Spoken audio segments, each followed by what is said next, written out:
bahan bakar menjadi energi listrik.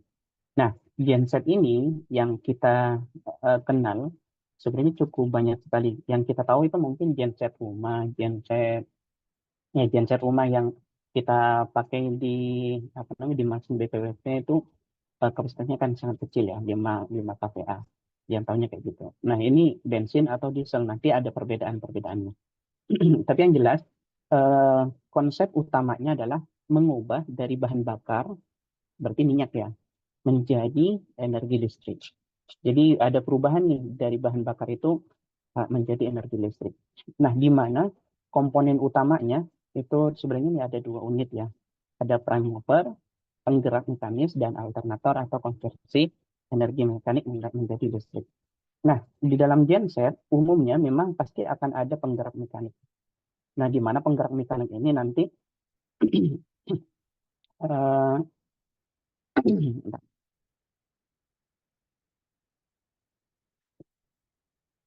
di mana penggerak mekanik ini ada bantuan dari sumber yang namanya minyak gitu. Nah, nanti dari penggerak mekanik ini dia akan menggerakkan sebuah rotor gitu ya. Nah, dari rotor ini akan dikonversi menjadi energi listrik menggunakan alternator. Jadi di sini ada konsep apa namanya yang induksi medan elektromagnetik itu. Cuman supaya nggak terlalu berlibat, intinya seperti itu. Jadi kalau di genset, yang genset-genset besar itu ada prime movernya pasti itu, terus ada alternator atau di bagian generate listriknya ya, baru ada kontrol panel. Kontrol panel ini sebenarnya bisa ada di kontrolnya, dia bisa ngatur apa namanya output tegangan dan lain-lain.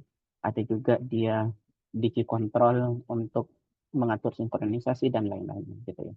Dan sebenarnya banyak sekali perintilannya, cuman utamanya itu. Nah, kalau seandainya kita belum kebayang, kemarin ada yang masih belum kebayang sekali nih, bagaimana eh, mesin diesel atau apa namanya, mesin genset itu bekerja gitu ya. Jadi sebenarnya kalau kita lihat, dia sistemnya adalah eh, ada terjadi 4 utama ya, 4 utama proses terjadinya apa namanya penggeraknya prime mover. Jadi yang pertama itu intake.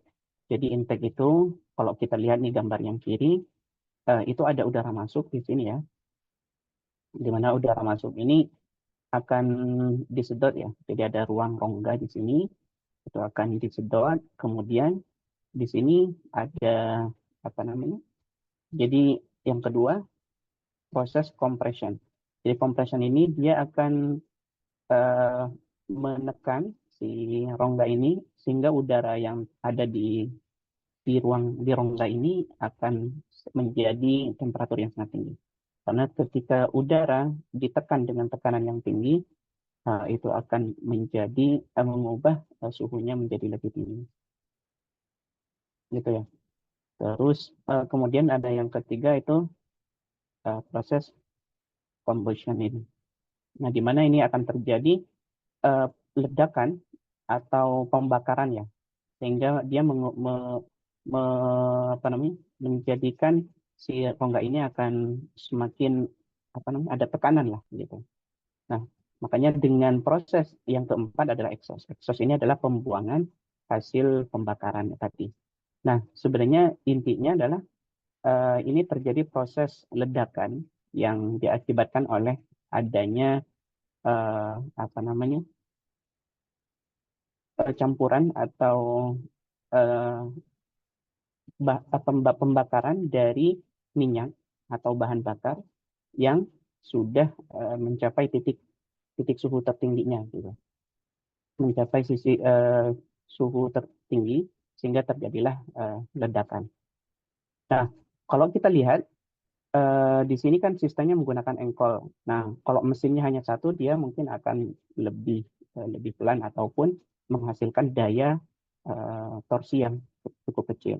Makanya ada apa namanya di beberapa mesin itu mesinnya ini di paralel cukup banyak gitu, sehingga dia saling membantu dalam membuat putaran engkol ini atau nanti mengubah ke prime mover, mengubah ke alternator supaya dia menghasilkan listrik lebih tinggi. Intinya seperti itu ya. Kemudian, nah, untuk genset itu sendiri, jadi genset itu kan ada beberapa macam ya.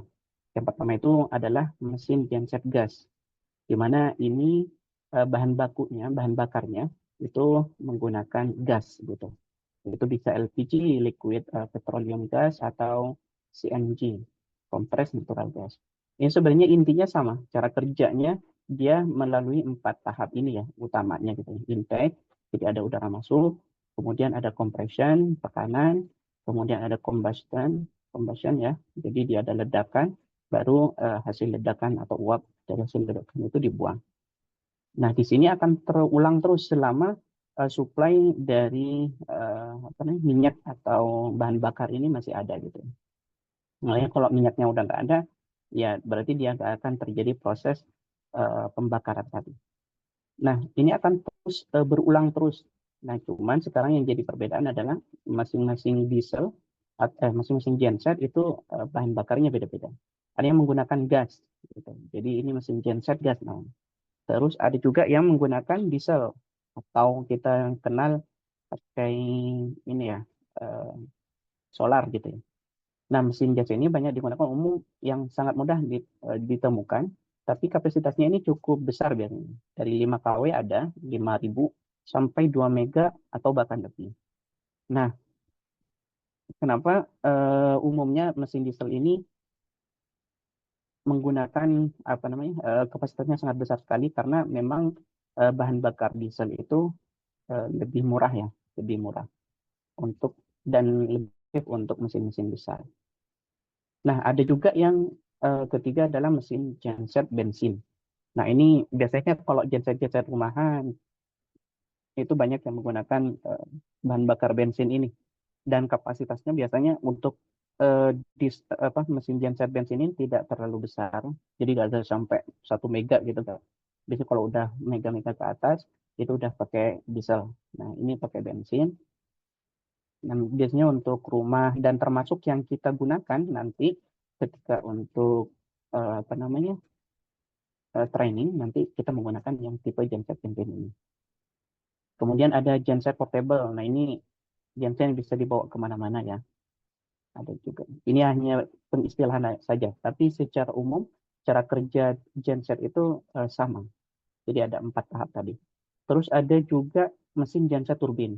Nah, ini yang kapasitasnya juga udah sangat besar sekali, yang biasanya dipakai untuk pembangkit-pembangkit ya. Jadi misalnya kita punya PLTU, kita punya apa namanya, PLTA dan lain-lain. Itu biasanya untuk gensetnya ini adalah menggunakan genset turbin. Kira-kira seperti itu. Nah, ada yang saya titik beratkan adalah jenis genset diesel dan bensin. Kalau kita lihat tadi, jadi umumnya dua jenis genset ini itu akan teman-teman temui banyak sekali di apa namanya, di daerah-daerah ya. Kalau kita misalnya ke PLN atau ke PLN terdekat daerah Ternate, misalnya yang masih menggunakan PLTD, pasti PLTD-nya menggunakan PLTD ini, genset diesel, bukan menggunakan genset yang bensin. Kita misalnya ke apa namanya, hampir semua PLN di daerah-daerah yang maksudnya tidak terhubung jaringannya dengan area besar ya, seperti Jawa, Kalimantan saja masih banyak yang menggunakan PLTD. Daerah NTT, NTB, terus Ambon itu kemungkinan besar PLN juga masih menggunakan PLTD. Jadi pembangkit listrik tenaga diesel. Nah, kemudian ada juga yang genset versi kecilnya nih. Nah, itu kalau rumahan, terus area-area yang apa namanya, kapasitasnya sangat kecil gitu ya, atau area isolated, terpencil, yang kelompok rumahnya itu sumbangan mau beli genset. Nah, biasanya itu gensetnya menggunakan genset bensin gitu. Nah, ini yang sangat umum. Kalau yang turbin ini biasanya udah adanya di pembangkit-pembangkit besar. Kalau portable ini jarang kita gunakan. Terus kalau yang mesin genset gas ini juga jarang gitu. Jadi yang umum adalah yang bensin dan diesel. Nah, ini ada beberapa perbedaan. mulai dari siklus pembakarannya. Jadi yang tadi kita sebutkan ada proses intake, terus ada tekanan yang sangat tinggi, terus baru ada pembakaran. Nah, kemudian baru ada pembuangan hasil pembakaran. Nah, ini kalau diesel dia siklusnya sabate. Ini kalau orang-orang apa namanya otomotif harusnya udah sangat ini sekali. Jadi sebenarnya membedakan cuman dia kapan pembakarannya itu terjadi gitu. Kalau di diesel kan mungkin di akhir apa namanya? Kalau kita lihat di sini. Nah, ketika di akhir sini yang kedua compression dia baru terjadi pembakaran.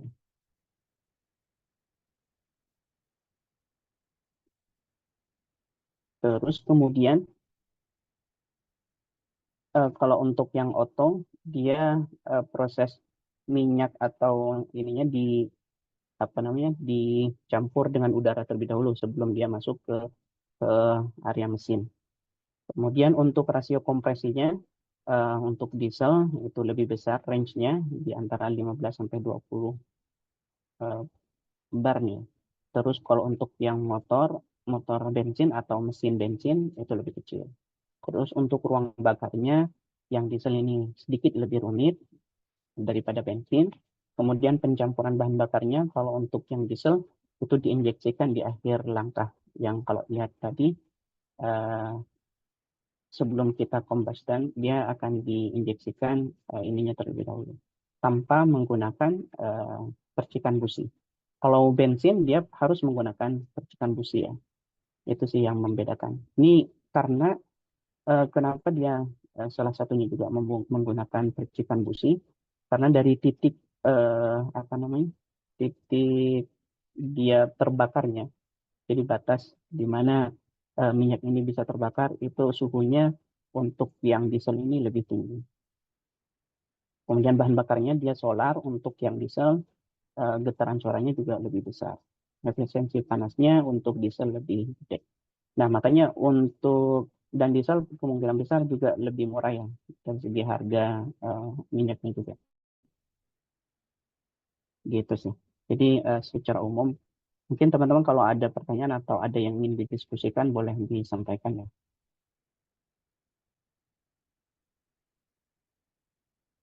Ya, Mas Asar, betul ya Mas Asar ya.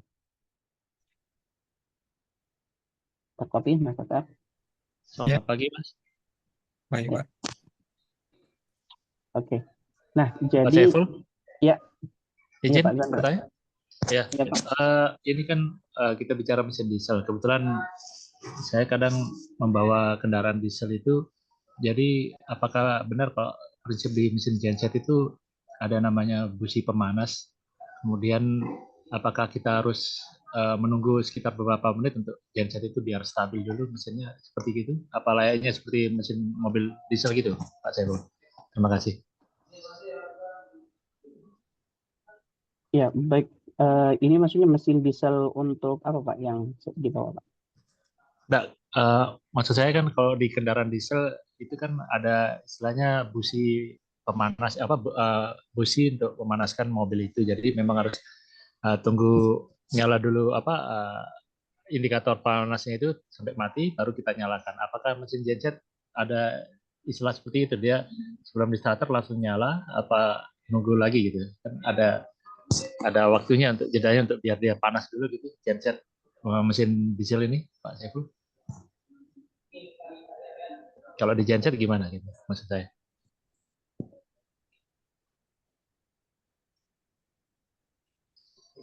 Ya, baik. Jadi sebenarnya untuk yang di genset ini, kalau yang dia bentuknya diesel ya, itu biasanya dia nggak menggunakan eh, percikan Pak, bantuan percikan. Jadi tidak menggunakan kayak semacam busi lah ya. Berbeda halnya dengan yang mesin yang menggunakan eh, sistem apa namanya pembakaran dari bensin. Nah, kalau untuk makanya untuk yang ini saya juga nanti mungkin teman-teman ada masukan juga untuk yang detail apa namanya sistem diesel memang saya nggak terlalu mengulik ya, tapi secara umum untuk yang kita gunakan di sistem PLTS ini, terutama yang akan kita pelajari itu secara general memang hanya menggunakan yang sistem bensin. Nah, kalau untuk dia harus nunggu pemanas, nunggu jadi kayak ada semacam busi atau ini Pak ya, Pak Zondra. Ya, ini kan kalau mesin diesel identiknya kan berbahan bakar biosolar atau exhaust itu. Apakah sama kok di mesin diesel yang kita gunakan di PLTS itu menggunakan bahan bakar solar apa bahan bakar bensin? Apakah ini yang saya tahu sih katanya teman yang dokter otomotif ini kan busi itu hanya memancing saja, memanaskan supaya mesinnya nanti biar memantikkan nyala mesin dieselnya itu aja deh. Habis itu dia tidak akan berfungsi lagi. Jadi cuma kompresinya saja yang bermain. Busi itu hanya sebagai apakah seperti itu? Saya Ya, betul. Ya, betul. Kalau untuk pemancing atau busi itu memang digunakan terutama di mesin bensin, Pak ya. Kalau yang diesel itu umumnya dia tidak menggunakan busi tambahan.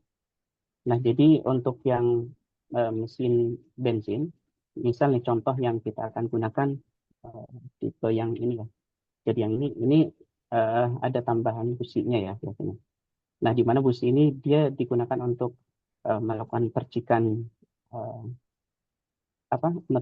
untuk melakukan adanya percikan yang dia akan memancing terjadinya pembakaran.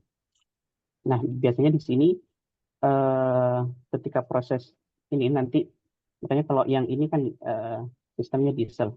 Nah, kalau yang bensin, dia biasanya ada busi juga yang nanti dia akan membantu proses pembakaran dari minyak atau bensin itu ketika dia ditekan dengan suhu yang sangat tinggi sehingga dia akan terjadi ledakan. Nah, kalau yang diesel, setahu saya nih ya, dia memang tidak menggunakan busi tambahan. Nah, kayak gitu. Nah, Baik, makasih. untuk ininya Pak, untuk yang mesin diesel biasanya kalau genset-genset yang sangat besar gitu ya di area PLN gitu, itu kan udah menggunakan diesel ya, bukan bensin lagi. Nah, kalau yang diesel itu juga dia ada starter motornya juga sih Pak. Jadi untuk menggerakkan yang awalnya lah. Makanya biasanya untuk yang diesel, walaupun diesel besar, walaupun dia nggak ada busi, dia kan tetap akan menggunakan yang namanya aki lah misalnya untuk menggerakkan motor awal gitu, motor motor penggerak lah ya. Jadi untuk starternya lah, proses starter. Nah, setelah itu dia memang akan menggunakan eh, fungsi alami yang keempat ini. Jadi dari intake udara, compression, combustion, terus exhaust, ini dia akan mengalir secara normal gitu, tanpa ada suntikan tambahan lagi percikan ataupun motor penggerak awal gitu. Yang beda dengan kalau yang mesin ini sih, mesin genset ya. Kalau mesin genset itu selama dia katakanlah si businya rusak ya, berarti dia nggak akan terjadi yang namanya pembakaran. Makanya di sini untuk yang mesin genset dia memang harus menggunakan busi. Itu sih sepengetahuan saya nih Pak. Ya, baik. Makasih Pak Saiful. Dilanjut. Ya mungkin teman-teman ada yang lebih berpengalaman terkait perdieselan. Ya memang mesin ini memang banyaknya yang lebih mengulik di otomotif ya. Tapi yang saya tahu untuk yang secara general, kalau diesel yang, jadi kita mungkin perlu dibedakan antara diesel dan genset umumnya. Kalau genset umumnya kan bisa genset bensin, bisa genset diesel. Nah, kalau udah bilang genset diesel, itu pasti bahan bakarnya solar gitu Pak. Kalau disebutkan genset diesel. Karena kalau, nah lebihnya juga kalau genset diesel itu juga sebenarnya nggak harus solar, bisa bensin gitu sih. Jadi memang tapi memang umumnya solar karena solar lebih murah kan. Tapi kita isi bensin juga apa. Tapi kalau genset yang dia bentuknya adalah bensin gitu ya, khusus genset bensin, dia biasanya nggak bisa dikasih solar gitu sih. Oke, jadi berikutnya, jadi kita lanjut terkait apa nih perbedaan antara grid former dan grid follower. Jadi mungkin teman-teman sudah pernah bahas ini sebelumnya. Jadi saya mengulang lagi, grid forming itu, jadi dalam suatu rangkaian pembangkit, nanti apakah ada itu genset, ada inverter, inverternya itu apakah yang grid inverter ataupun baterai inverter, itu semuanya akan nyatu sinkron dalam satu rangkaian. Nah, itu nanti akan ada yang namanya grid forming dan grid following. Nah, grid forming ini dia grid mandiri yang dapat menciptakan kondisi jaringan yang stabil. Maksudnya dia bisa generate tegangannya sendiri, frekuensinya sendiri gitu. Nah, kalau grid following ini dia sifatnya mengikuti tegangan dan frekuensi keluaran dari jaringan yang ada. Makanya kalau kita lihat di sini ada peralatan, nanti kita punya Sunny Island, punya Sunny Boy atau inverter, PV inverter, ada Sunny Island baterai inverter. Nah, ini kalau Sunny Island, Sunny Boy atau PV inverter, dia hanya bisa jadi grid follower, nggak bisa jadi grid former. Berarti inverter ini hanya bisa mengikuti, tidak bisa berdiri sendiri. Makanya kalau sistemnya on grid, Bapak pasang sistem on grid, maka di sana harus dia mengikuti ke PLN. Maka kondisinya kalau on grid, PLN sebagai former, inverter ini sebagai follower. Tapi kalau formernya hilang, maka follower ini nggak akan bisa nyala. Gitu. Nah, kalau baterai inverter, dia bisa dua-duanya. Bisa follower iya, bisa former iya. Kapan bisa follower? Ketika dia connect atau terhubung ke genset, ke jaringan PLN misalnya, atau jaringan-jaringan yang lain. Dia bisa disetting sebagai follower. Tapi ketika sumber gensetnya nggak ada, terus apa namanya genset atau PLN-nya nggak ada, maka dia akan berubah menjadi grid former. Nah, kalau SCC dia jadi grid follower juga. Kalau nggak ada reference dari baterai, dia nggak akan nyala. Terus genset ini juga bisa former, bisa follower.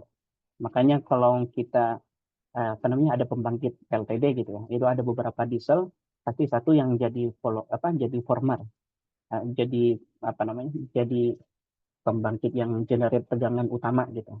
Nah, nanti sisanya itu akan ngikutin. Nah, kalau dia jadi former, ya dia bisa dari awal udah bisa jadi former. Tapi kalau jadi follower, biasanya ini harus ada sinkronisasi ya. Harus ada sinkronisasi dan biasanya ada digikontrol. Jadi untuk mengontrol proses sinkronisasi tadi. Nah, sekarang kalau kita punya pembangkit kira-kira seperti ini. Ini ada utility atau PLN gitu ya. Atau PLN ini macam-macam ya, bisa PLTU, PLTA, PLTG apa aja. Terus ada small turbine, ini ya, berarti PLTB ya, Bayu. Kemudian ada genset, PLTD misalnya. Kemudian ada inverter, PV modul, ada baterai, ada inverter bidirectional. Nah, kira-kira yang jadi grid former yang mana ini? Ya. Umumnya nih, kalau seandainya ada yang bisa bantu, Eh, kira-kira. izin Pak, Jawab. Ya, silakan Mbak Tia. ya maaf Pak saya off kamera. Oh, siap. Ya, Saya tadi tadi coba off, ternyata masih lancar. Ya, on kamera. iya tadi yang di utility grid-nya itu pembangkit yang utama kayak PLTA gitu ya Pak ya. Iya, betul. Terus Eh, dihybridkan dengan PLTS. ya, ini ada PLTS. Kemudian, jadi dalam satu jaringan ini ada Ya. banyak nih. Ada utility ya, entahlah PLN gitu ya, PLTA atau PLTU atau apa. Terus ada turbin, PLTB, ada inverter. Terus ada genset, ada PLTS, di sini PV modul dan inverter, ada baterai juga, inverter dan ini kan apa namanya pembangkit ya, tanda kutip pembangkit itu. Nah, kira-kira yang jadi former, tadi kan udah tahu nih, former apa, follower apa. Yang jadi formernya yang utility grid Pak itu Oh, yang ini ya bisa berarti. ya. Terus former ada lagi nggak selain ini? Kalau dari yang tadi itu kan di former itu bisa jadi generator Oke, ya. Kalau untuk yang lainnya itu menurut saya itu bisanya jadi follower Pak karena kan apalagi kalau utility grid-nya itu kita makainya grid PLN itu kan frekuensinya kan udah tetap sama mereka jadi yang lainnya itu harus ngikutin gitu. oke, ya siap. Terima kasih Mbak Tia. Ya, jadi benar. Jadi untuk grid formernya itu ada di utility grid. Kenapa utility grid? PLN itu kan jaringnya udah sangat besar sekali ya. Apalagi daerah Jawa itu udah semua pembangkit itu udah terhubung menjadi satu. Dan kita nggak bisa mengontrol itu gitu. Di internal mereka sendiri itu udah ada former dan follower sendiri. Jadi misalnya di PLTU mana Suralaya atau apa dia jadi formernya, yang lainnya ikut jadi follower. Nah itu aja udah kita udah anggap itu sebagai former sendiri. Jadi untuk ngatur itu menjadi follower itu sangat sangat susah sekali, mungkin mustahil lah ya. Kita harus ngatur itu semua. Jadi makanya yang lain ini selain grid former ini pasti dia akan ikut. Jadi kalau ada generator dia harus jadi follower. Makanya Oh, kalau generator dia harus jadi follower, sebenarnya bisa generator jadi former, tapi mm. kondisinya harus dia bisa berdiri sendiri dulu, gitu. Oh, itu kondisinya generator bisa jadi former apabila tidak terhubung sama PLN gitu ya, Pak ya? Iya, atau generator itu sendiri PLN-nya gitu. Oh, baik, baik, baik. Jadi misalnya di di mana yang cukup jaringannya kecil gitu. Misalnya ada pulau gitu ya. PLN-nya memang pakai PLTD, ya berarti memang formernya PLTD itu. Nah, tapi kalau seandainya generator ini mau jadi follower, maka dia biasanya ada di key control. Jadi dia harus ngikut dulu nih, ngebaca dulu tegangannya PLN itu berapa. Jadi sistem sinkronis itu sangat gampang sekali. Jadi dia ngebaca dulu tegangan frekuensi yang grid formernya, baru dia akan proses sinkronisasi di internal mereka. Baru dia boleh masuk atau sinkron. Makanya proses sinkron ini butuh waktu ya. Tidak bisa langsung langsung baca langsung enggak. Jadi dia butuh deteksi dulu, baca dulu. Makanya semua sinkronisasi itu pasti butuh waktu. Entah ada yang cuma 1 menit, ada yang berapa menit, sayangnya gitu. Nah, sedangkan yang lainnya inverter PV udah pasti follower kan. Nah, inverter turbin juga harusnya follower, dia tidak bisa berdiri sendiri. Nah, yang bisa berdiri sendiri ini yang inverter baterai ini. Tapi kondisi saat ini dia apakah jadi former atau follower? Follower. Pasti follower, ya gitu. Jadi umumnya kira-kira pasti seperti ini ya. Jadi harusnya udah kebayang lah ya antara grid former atau grid follower. Karena ini pasti akan karena jadi dasar, pasti nanti akan berpengaruh ke cara berpikir ketika kita mau combine. Kalau masih simple kayak PV modul, baterai dan genset itu pasti udah ketebak follower formernya. Jadi ketika kondisinya misalnya seperti ini. Jadi di Indonesia itu kan cukup banyak nih, ada PLTU, ada PLTA, geothermal, bio, surya. Itu pasti akan nyatu gitu. Apalagi surya PLTS surya ini yang katakanlah di Cirata gitu ya. Itu sangat besar sekali kan, bisa 190 mega. Walaupun besar kapasitasnya, dia akan apakah bisa jadi follower atau bisa jadi former atau tetap follower. Nah, kalau kayak gini kira-kira gimana? Grid formernya yang mana, followernya mana?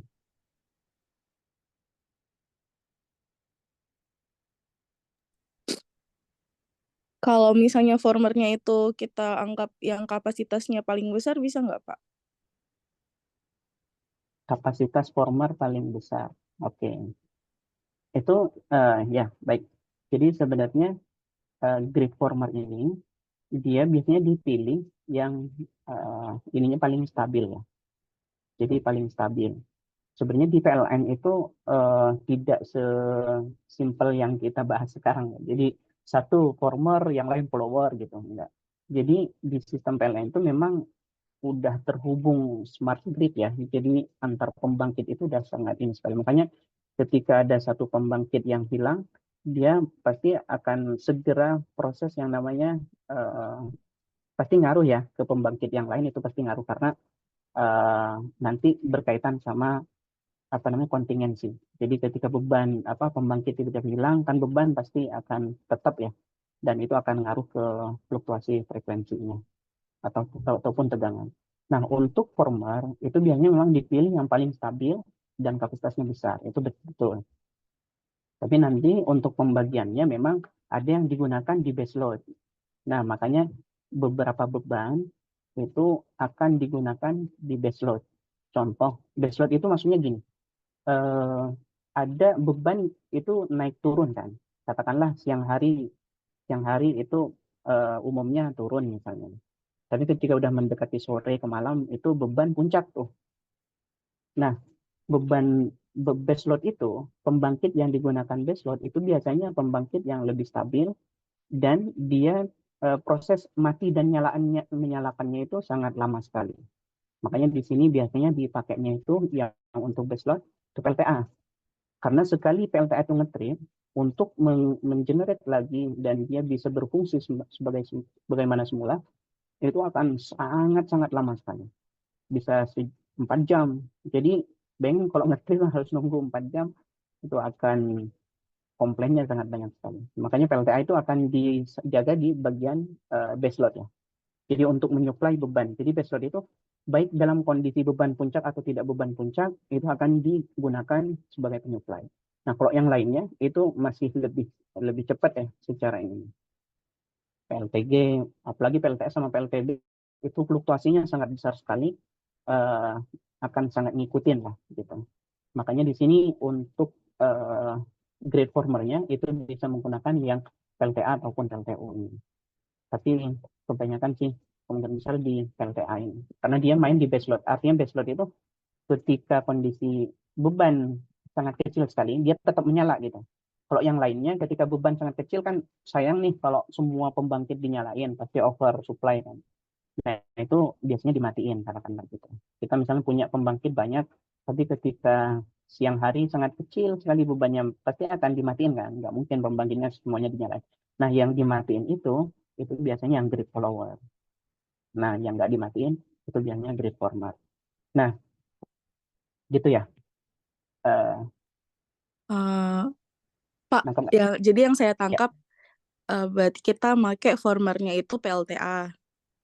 Mm-mm. PLTA karena base load-nya itu ada di PLTA. Jadi beban paling tingginya itu ada di daerah yang dekat PLTA. Jadi kalau misalnya dihitung kapasitas dayanya itu menurun, jadi yang lain bisa bantu nyuplai gitu ya Pak ya? Bukan, kebalik. Kalau kapasitas bebannya itu menurun, pembangkit yang lain itu, kalau misalnya nih, beban cuma 1 mega gitu. Oh, oke. Terus 1 mega ini hanya bisa disuplai karena bebannya sangat kecil sekali, cukup sama PLTA nih. Yang lain ya berarti bisa dimatiin gitu. Tapi kalau untuk PLN Jawa hampir semuanya jarang sih dimatiin. Pasti yang gampang dimatiin itu yang fluktuasinya sangat ini, kayak misalnya PLTD, Surya, yang kayak gini bisa cepat lah. Jadi proses nyala dan matinya itu sangat cepat sekali. Tidak perlu nunggu sangat berjam dulu, pemanasan dulu atau apa dulu gitu. Burning up gitu. Jadi biasanya yang digunakan baseload pasti PLTA utamanya, habis itu ada PLTU kayak gitu. Nah, sama satu lagi. Jadi dalam proses sinkron ini ada yang namanya terjadi contoh nih misalnya PLTA jadi grid former. Tapi ternyata PLTA ini mau ada perbaikan gitu, ya kan? Kalau former kan dia nggak boleh dong mati dong, ya kan? Kalau dia mati, ya wassalam. Yang lain, misalnya matinya mendadak gitu ya, itu pasti goncang, semuanya goncang pasti.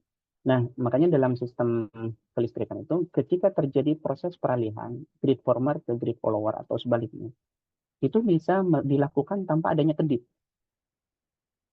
tanpa ada kedip. Pengen kalau di Jawa, misalnya mau dialihkan PLTA ini jadi grid former, mau kita alihkan ke PLTU misalnya, untuk jadi grid former. Kalau harus mati dulu, PLTA ngedip, baru dinyalain ininya, karena kan ada proses peralihan ini kan, sumber yang namanya frekuensi, tegangan segala macam. Nah, di dalam sistem kelistrikan ini ada proses namanya smooth switching ya. Jadi nanti dia akan sistemnya beban itu akan dipindahkan dulu semua. Katakanlah sekarang beban utamanya ada di PLTA gitu ya. Maka nanti akan ada proses peralihan beban. Jadi beban itu akan dipindahkan dulu pelan-pelan ke PLTU gitu ya. Jadi tinggal diatur frekuensi segala macamnya supaya nanti beban itu pindah. Jadi apa namanya? load shifting lah namanya. Jadi pemindahan beban dari satu pembangkit ke pembangkit yang lain. Katakanlah beban 1 mega ditanggung oleh PLTA semua, nanti mulai dipindahkan tuh. Jadi PLTA-nya mulai berkurang jadi 500 terus sampai PLTU udah mulai naik. Nah, nanti ada saat di mana ketika proses PLTA ini lepas, maka PLTU udah dengan sendirinya dia sebelum dilepas ya PLTA, dengan sendirinya PLTU nanti akan nge-generate sistem tegangan sendiri yang ketika PLTA itu hilang seketika, maksudnya udah saatnya memang udah aman untuk dimatikan, maka PLTU itu udah siap menggantikan sebagai grid former tanpa adanya kedip. Nah itu yang sudah diterapkan oleh PLN. Makanya kalau dalam sistem ini nanti, sistem PLTS hybrid, kalau yang kita praktekin ini kayaknya belum bisa ya, karena gensetnya belum bisa mendukung itu, karena gensetnya harus yang sistem pakai DC control, terus inverternya memungkinkan. Jadi ketika peralihan antara genset sama si grid, genset sama inverter baterai itu tidak ada kedip, itu bisa. Kalau Sunny Island itu bisa. Tapi Sunny Island yang titik 6.0 ke atas. Kalau 4.4 masih ada kedip. Nah, kalau di ini nanti jadi ada proses load shifting. Beban dipindahin dulu. Contoh nih, kalau Sunny Island dengan genset. Misalnya genset pagi hari nih ya, pagi hari karena matahari, proses peralihan dari malam ke pagi. Kalau malam genset misalnya jadi load grid former gitu ya, grid former karena PLTS atau baterai ini nggak jadi mati lah katakanlah. Nah nanti ketika dia tiba-tiba mau diubah dari genset ke sistem PLTS, maka proses sinkronnya itu Sunny Island atau inverter ini akan sinkron dulu ngikutin jadi follower. Nanti itu akan diambil pelan-pelan oleh Sunny Island. Dialihkan. Ada saat di mana Sunny Island ini akan generate tegangan sistem ini sendiri.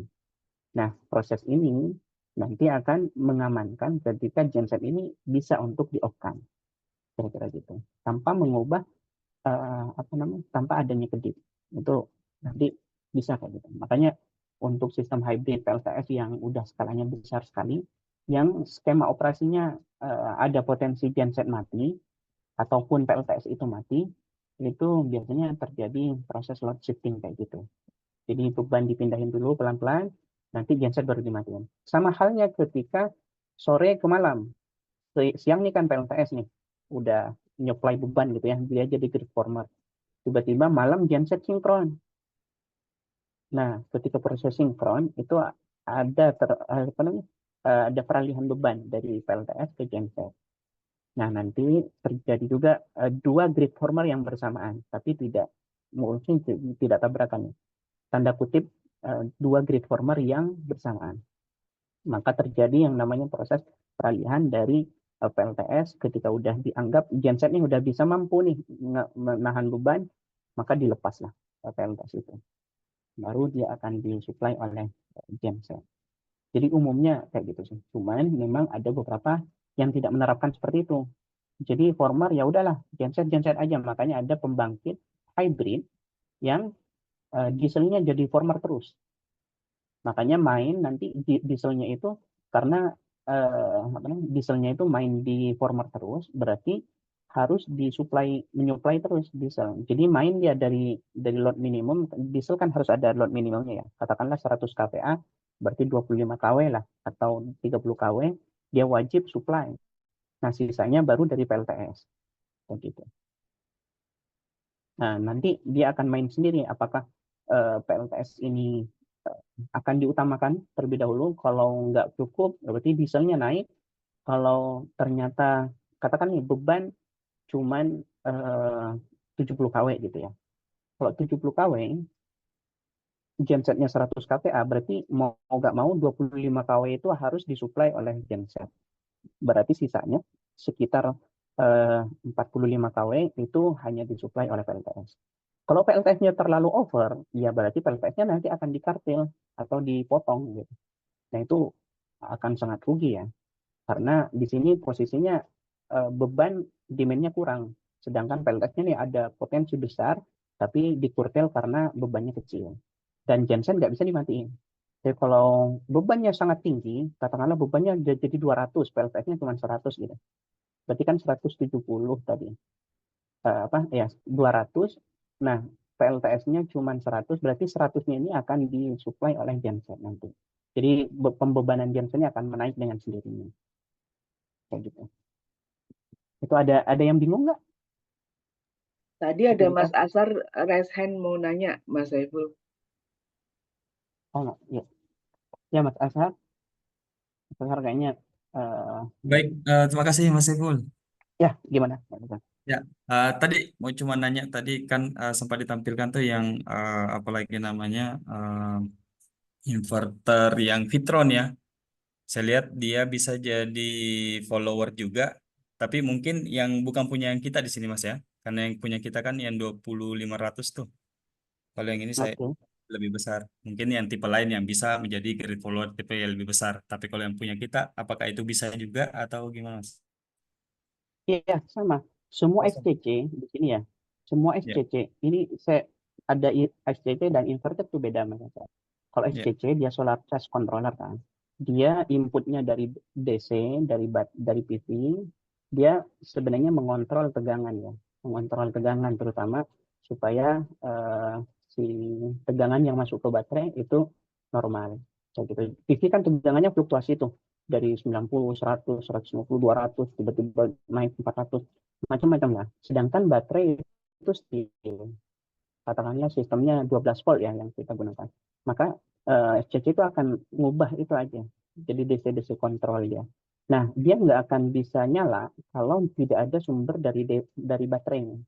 Nah, kalau input baterainya dia nggak nyala, biasanya dia nggak akan nyala. Makanya bahaya sekali kalau FCC hanya dihubungkan ke PLTS atau panel surya tanpa ke baterai. Makanya dia akan selalu follower. FCC mau merek Vitron, mau merek ABB, mau merek apapun ya, semua FCC itu pasti grid follower. Sama halnya ketika kita bicara grid PV inverter. Di sini tidak berlaku hanya Sunny Island ya. Sunny Island itu hanya mereknya SMA. Kita mau pakai merek apa namanya Sungrow, mau merek Huawei, mau merek Victron juga, atau apapun yang dia bentuknya PV inverter, itu pasti dia grid follower. Yang namanya baterai inverter, dia biasanya umumnya pasti bisa grid follower, bisa juga grid former. Yang namanya semua FCC, mau mereknya apapun, itu pasti grid follower. Gitu sih, Mas.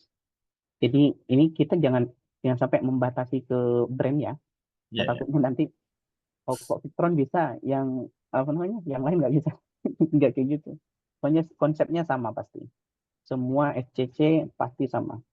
Jadi ini supaya teman-teman nanti misalnya kunjungan ke, makanya bagus tuh kalau ada kunjungan ke apa namanya pembangkit gitu ya, yang brandnya beda gitu. Nah jadi kalau teman-teman konsepnya berpatokan ke brand, bingung pasti. Karena ini bukan SMA, itu bingung deh.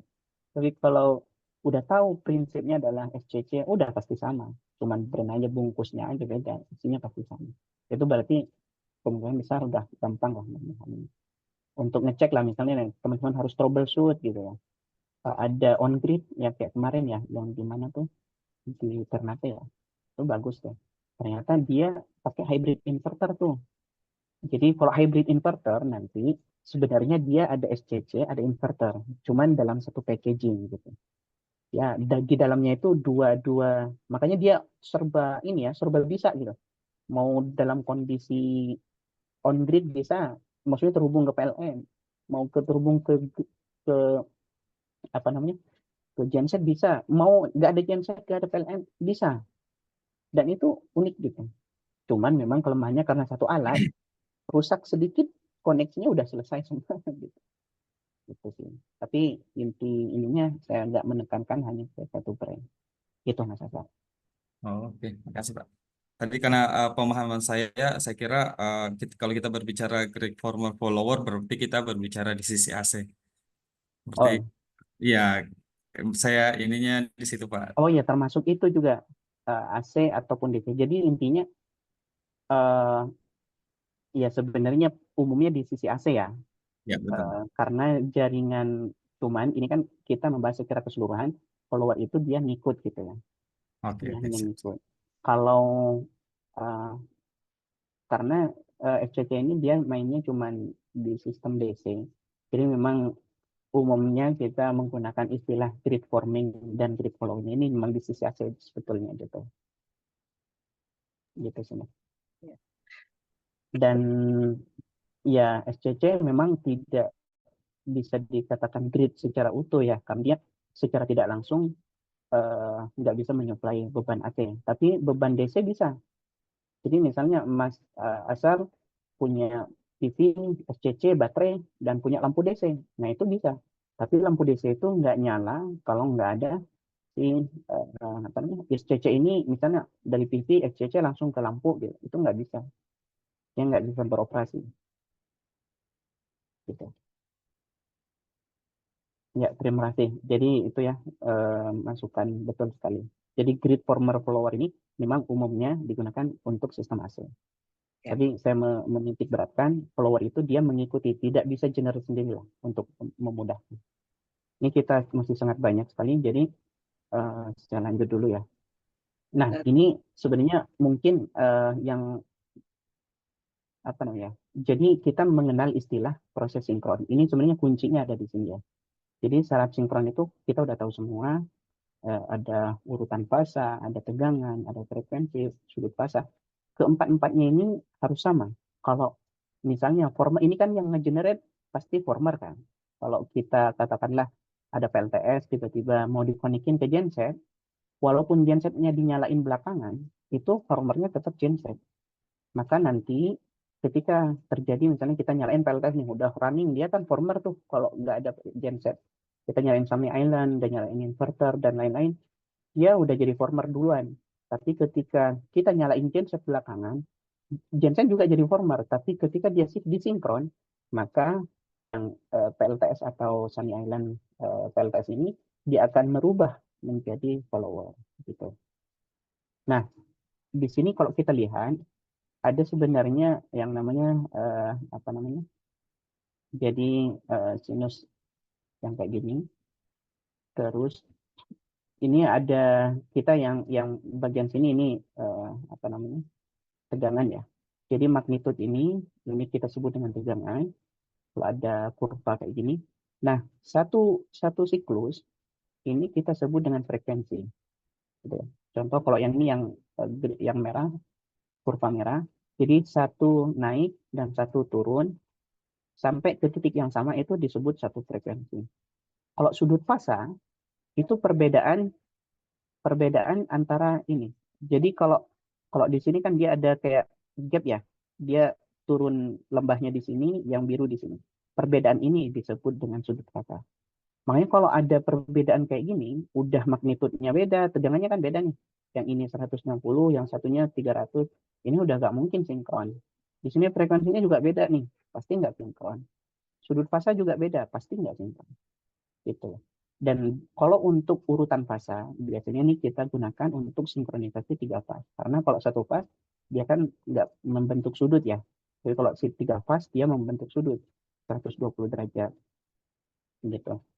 Ada di sini masih bingung nggak? Izin Mas Saiful, izin bertanya. Ya, Pak Jabri, silakan.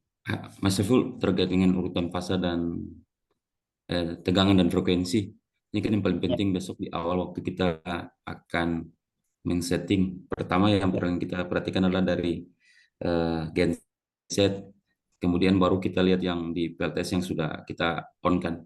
Mas Saiful ingin tanya, kalau kan di genset itu saat dia stabil, kemarin saya ukur itu sekitar 229, 230. Nah, kemudian frekuensinya sering bermain di antara 49 sampai 50. Kira-kira ada range tidak, Pak? Range-nya kalau seandainya saat sinkron, range yang paling rendah sama paling tinggi antara untuk tegangan dan frekuensi, supaya bisa dinyatakan pada saat kita sinkron itu it's okay gitu. Oke, ya baik, terima kasih Pak Cambridge, bagus sekali. Jadi gini, kalau untuk sistem PLTS itu kan yang ikut sinkron itu adalah inverter Pak ya. Mau brand apapun, sekali lagi mau brand apapun. Mau dia apa namanya sebenarnya dari PV inverter ke ngikut jadi follower ke baterai inverter, dia juga proses sinkron aslinya. Nah, makanya yang akan sinkron ini dia biasanya punya range gitu ya. Baik itu tegangan, frekuensi, kalau sudut pasang nggak ada. Tapi kalau tegangan frekuensi dia pasti punya range. Makanya sebenarnya kita bisa atur aslinya ya. Jadi misalnya tegangannya umumnya setiap brand itu beda. Ada yang apa namanya, kalau SMA biasanya di 44 kalau nggak salah. Frekuensi 40 kalau nggak salah. Paling bawahnya itu 40 sampai 50 berapa gitu. Sampai 60 misalnya. Jadi di range itu selama genset masih ada di range itu dia sinkron. Tegangan itu dari 110 atau 180 nanti kita coba cek bareng-bareng ya. Itu apa namanya sampai katakanlah 480.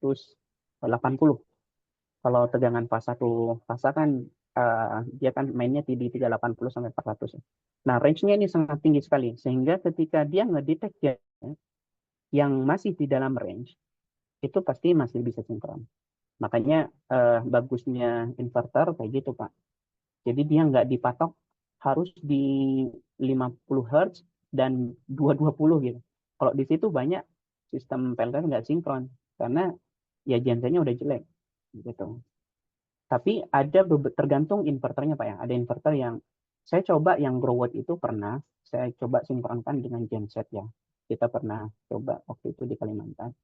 Nah, gensetnya ini tegangan frekuensinya yang sangat jelek sekali, bahkan mendekati 40, hingga tidak terjadi sinkron. Jadi udah di-tag nggak sinkron, di-tag nggak sinkron, di-tag. Ternyata setelah kita frekuensi kan ngubahnya di ini ya, governor ya. Governor kita ganti geser sedikit, naik dia frekuensinya ke 44 atau 45 gitu, 46, sekitar 44 sampai 46. Nah, baru mau sinkron. Bayangin, dengan frekuensi segitu, inverter masih mau sinkron gitu, Pak.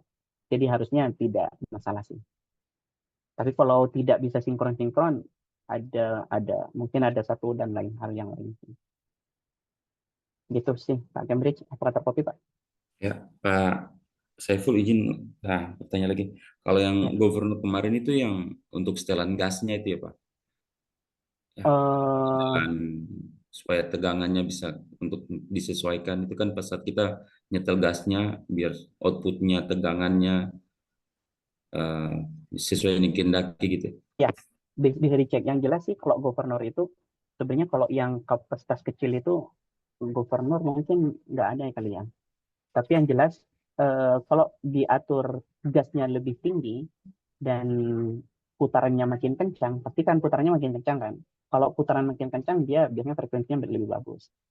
Itu sih. Jadi frekuensi itu di putaran. Kalau di genset besar, biasanya diatur itu dia mengatur ini ya, selain putaran dari governor itu, dan mengatur input dari tetesan ininya minyaknya.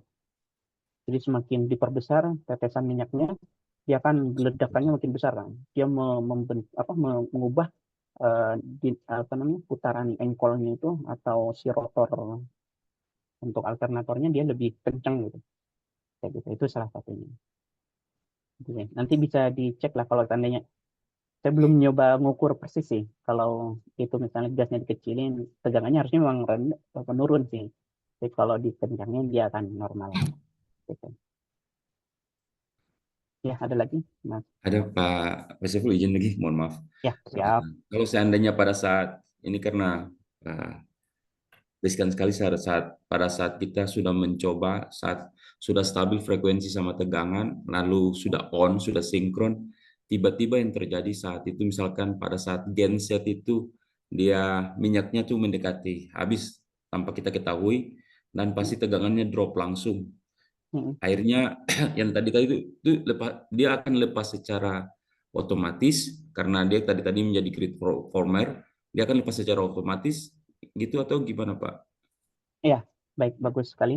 Jadi untuk proses genset ini hilang, jadi tadi inverter itu hanya ngebaca di range, Mas.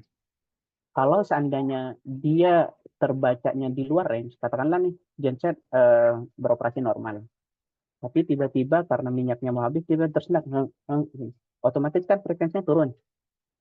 Ketika frekuensi turun, selama dia turunnya masih di dalam range, maka masih beroperasi.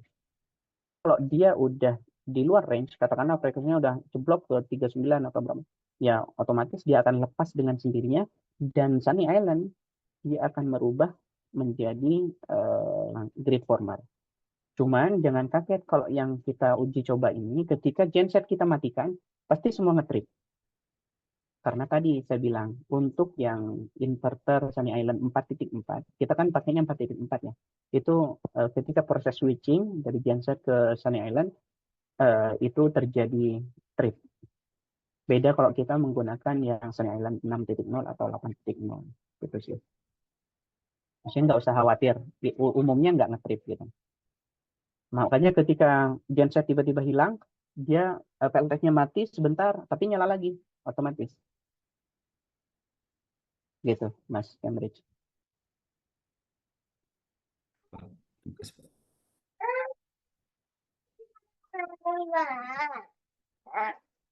Sebentar. Sorry, ada gangguan. Aduh. Oke, mohon maaf Bapak Ibu. Terus ya kita lanjut aja dulu ya. Nah, ini pertanyaannya nih. Unik sekali. Jadi kalau kita, maksudnya ini supaya, ini anggaplah kurva tadi ya, kurva. Ini ada generator, ada grid. Kira-kira nih, dapatlah kalian menjelaskan perbedaan dari ketiga ini. Yang gambar satu ini apa yang membedakan antara grid dan generator? Karena generator ini genset gitu ya. Kira-kira magnitud tegangannya sama nggak?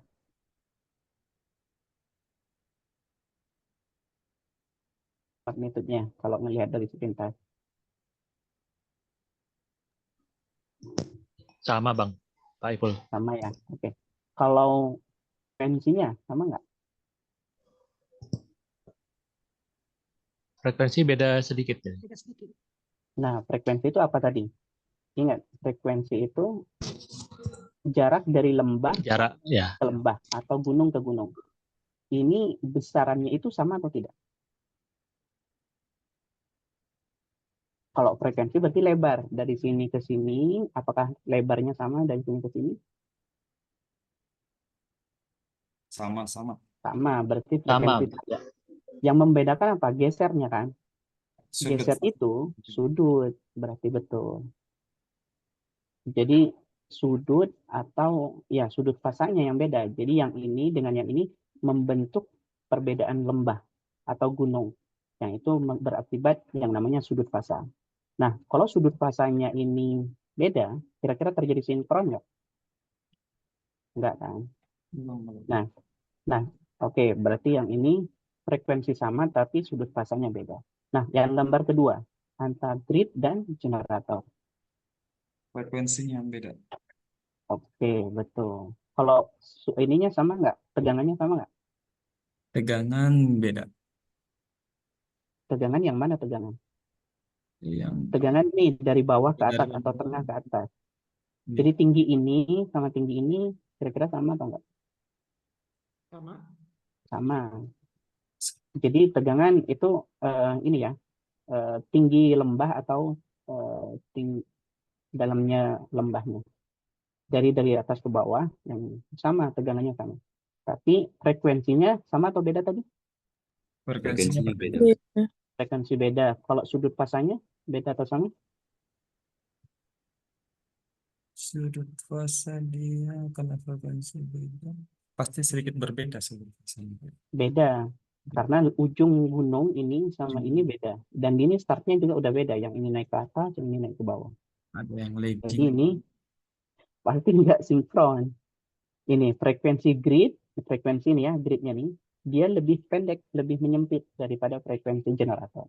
Maka ini nggak akan terjadi sinkron. Sorry, udah tebak nih yang terakhir. Nah, kalau yang terakhir, yang terakhir grid sama generator, ini sudut apa tegangannya sama nggak? Sama. Sama. Terus frekuensi sama, Sudut. sama sudut fasa juga sama. Nah, jadi yang dimaksud sinkron sama persis. Intinya gitulah. Makanya kalau kita ngomong kadang kita sefrekuensi, itu artinya kita sejalan gitu. Makanya harus sejalan persis. Jadi naiknya, turunnya. Jadi ini tegangannya, sudut fasanya, terus frekuensinya. Jadi seresonansi lah. Kayak gitu. Maka ini disebut dengan frekuensi dan sudut fasanya sama. Terjadi proses sinkron. Simpel lah ya. Jadi maksudnya supaya kebayang nih teman-teman, yang dimaksud dengan frekuensi itu lebar dari gunung ke gunung. Kalau sudut fasa itu pergeseran, jadi pergeseran ini. Kalau terjadi perbedaan antara lembah ke lembah atau gunung ke gunung satu sama lain, itu pasti sudut fasanya beda. Nah, kalau satu fase itu memang simpel sih, karena rangkaiannya cuma satu, maksudnya kurvanya cuma satu. Tapi kalau 3 fase itu ada satu lagi, yaitu urutan fasa. Itu urutan fasanya, RST-nya nggak boleh kebalik, walaupun tegangan sama, frekuensi sama, sudut fasa sama lah katakanlah, tapi urutan fasanya beda. Ya berarti nggak akan terjadi sinkron. RST dibalik jadi TRS. Sering itu terjadi antara fasa R sama T itu berganti ketukar lah. Nah, makanya kalau untuk teman-teman nanti misalnya main ke sistem pembangkit yang cukup besar dan mau dikonekkan antara PLTS dengan genset, nggak boleh kebalik. RST-nya itu nggak boleh kebalik. Kalau kebalik, udah pasti nggak akan sinkron, udah pasti. Atau yang satu pas, nah nanti nih, kita misalnya masang, gensetnya kebalik nih, netral sama apa namanya, sama fasanya kebalik, dimasukin ke Sunny Island-nya. Ya pasti nggak akan sinkron. Nggak akan sinkron. Jadi yang dimaksud sinkronisasi itu harus sama persis. Izin Oke. Pak, Ya, kalau silakan, Pak. seandainya saat yang 3 fase itu kita sudah terlanjur lalu kebalik gitu, kira-kira apa efeknya Pak? Selain nggak sinkron gitu. Nah, kalau dia misalnya nih Pak ya, misalnya Bapak kan ada proses yang namanya sinkron ya. Sinkron. Proses sinkron itu dia ngedeteksi dulu kalau sinkron dia baru connect. Jadi bedakan antara Bapak langsung menyambungkan semua dua pembangkit sama yang proses sinkron. Kalau tidak ada proses sinkron pasti meledak. Pasti meledak. Makanya misalnya nih, Bapak dua diesel genset yang kayak di ini ya kita punya misalnya. Dua-duanya langsung dihubungkan, beda-beda ini. Pasti dia akan meledak. Tapi Tabrakan kalau fase. seandainya ya fasanya beda, pasti dia meledak. Tapi kalau terjadi proses sinkron, dia ngedeteksi dulu misalnya genset uh, uh, kita pernah dicoba di Lotim waktu itu. Pak lalu kalau nggak salah Prof. Jadi si fasa netral genset ini kebalik yang kita masukin ke Sunny Island. Udah terhubung. Nah, ketika genset kita masukkan, shot gitu. Nah, itu enggak pembangkit RST atau LN line netral langsung ketemu enggak. Tapi Sunny Island ngebaca dulu nih, dibaca dulu tegangan apa namanya yang terhubung rangkaian ke saya berapa terus dia ngebaca tegangannya benar 220 benar udah masuk frekuensinya udah benar nih tapi ternyata sudut fasanya beda. Maka kalau sudut fasa beda berarti tadi gunungnya yang generator gunungnya ke atas yang ininya gunungnya ke bawah gitu. Jadi kebalik lah. Maka nanti Sunny Island nggak akan melakukan yang namanya sinkronisasi. Jadi dia akan ada alarm, warning bahwa ini tidak terjadi proses sinkron dan indikasinya adalah terbaliknya netral dan kalau Sunny Island bagusnya itu sih Pak. Jadi dia langsung ngasih tahu lah kayak gitu. Kita bisa ketemu. Tapi kalau tidak ada proses sinkron itu hati-hati. Dia akan pasti meledak. Makanya kalau grow saya belum nyoba sih, tapi jadi tergantung alatnya kadang sih Pak. Karena semakin murah alat, ya sesuai dengan kualitasnya, semakin bagus alat pasti sesuai dengan kualitasnya. Tapi umumnya kalau dia ngedeteksi sinkron pasti akan dikasih tahu. Kalau ada reverse power atau apa, dia akan kasih tahu. Beda halnya kalau dua genset Bapak langsung temukan tanpa proses sinkron, itu pasti akan meledak. Itu Pak Pemeriksaan. Izin Pak Saiful, Bang Cembris. Oke, Mas Bentang. Lanjut ini, Yap. apakah bisa kita deteksi dulu ke kabel itu 3 fasnya itu kalau misalkan lupa warna, kemudian ada alat khusus kan untuk kita Ada input Pak. masukkan itu kan biasanya. Apakah di RSD di BPVP kita dapat apa mungkin saya enggak nih Pak di Pak Lalu Kukuh itu? Kalau nggak salah, saya belum copy ya. Tapi kalau yang BPPP ini tidak perlu alat itu Pak, karena Tidak perlu. cuma satu fase, sistemnya satu fase saja. Ya. Kalau 3 fase harusnya dikasih. Kalau 3 Ya, fase tiga itu fase. ada nama, nggak tahu ya, mungkin ada nggak Iya. ya? Saya Karena lupa ya. Karena gini Pak Saiful, saya di BLK saya di Lombok Tengah itu saya pernah lihat teman itu bawa alat 3 fas merek apa itu, mungkin kalau mereknya boleh saya sebut itu ada Kyoritsu, dia untuk detek kabel 3 fas. Jadi kalau kita masukkan kabel twist itu terbalik, RST-nya dia langsung Oh, iya. ada tandanya gitu. Itu kecil Ya, itu alatnya kayak namanya ya itu apa namanya phase namanya lupa. sequence. Ya Phase seperti itu. sequence. Apakah seperti itu bisa kita ngetes pakai alat seperti itu bisa ya Pak Saiful? Apakah nanti Kalau inverternya supaya aman gitu maksudnya? kalau yang satu fase kayaknya enggak sih Pak, nggak perlu karena 3 phase fase sequence ini Pak. itu Pak Saiful, kalau 3 3 fase alat. fase Iya bisa. 3 fase. Kita bicara 3 fase. Kalau 3 Ada fase saya bisa. pernah lihat. Iya, karena Ya. menarik kabel twist dari jaringan PLN besar itu kita mau pasang AC nih karena saya kebetulan ngajar AC, jadi ada AC yang 3 fase itu kalau terbalik dia kompresornya tidak akan bekerja, jadi dia harus pakai alat itu dulu. Terus saya lihat oh alatnya Iya, keren betul. juga nih. Setuju. Ya. Ya. Itu namanya phase sequence. Oh, Makanya phase kita sequence. kalau pembangkit yang phase sequence meter, makanya kalau kita pembangkit yang besar gitu ya, misalnya kita pasang PLTS nih, on grid misalnya, mau terhubung ke jaringan PLN, kita biasanya ukur dulu tuh Pak, sebelum kita koneksi internet, interkoneksi, kita ukur dulu. Kadang Oh, ya. PLN-nya yang salah Pak.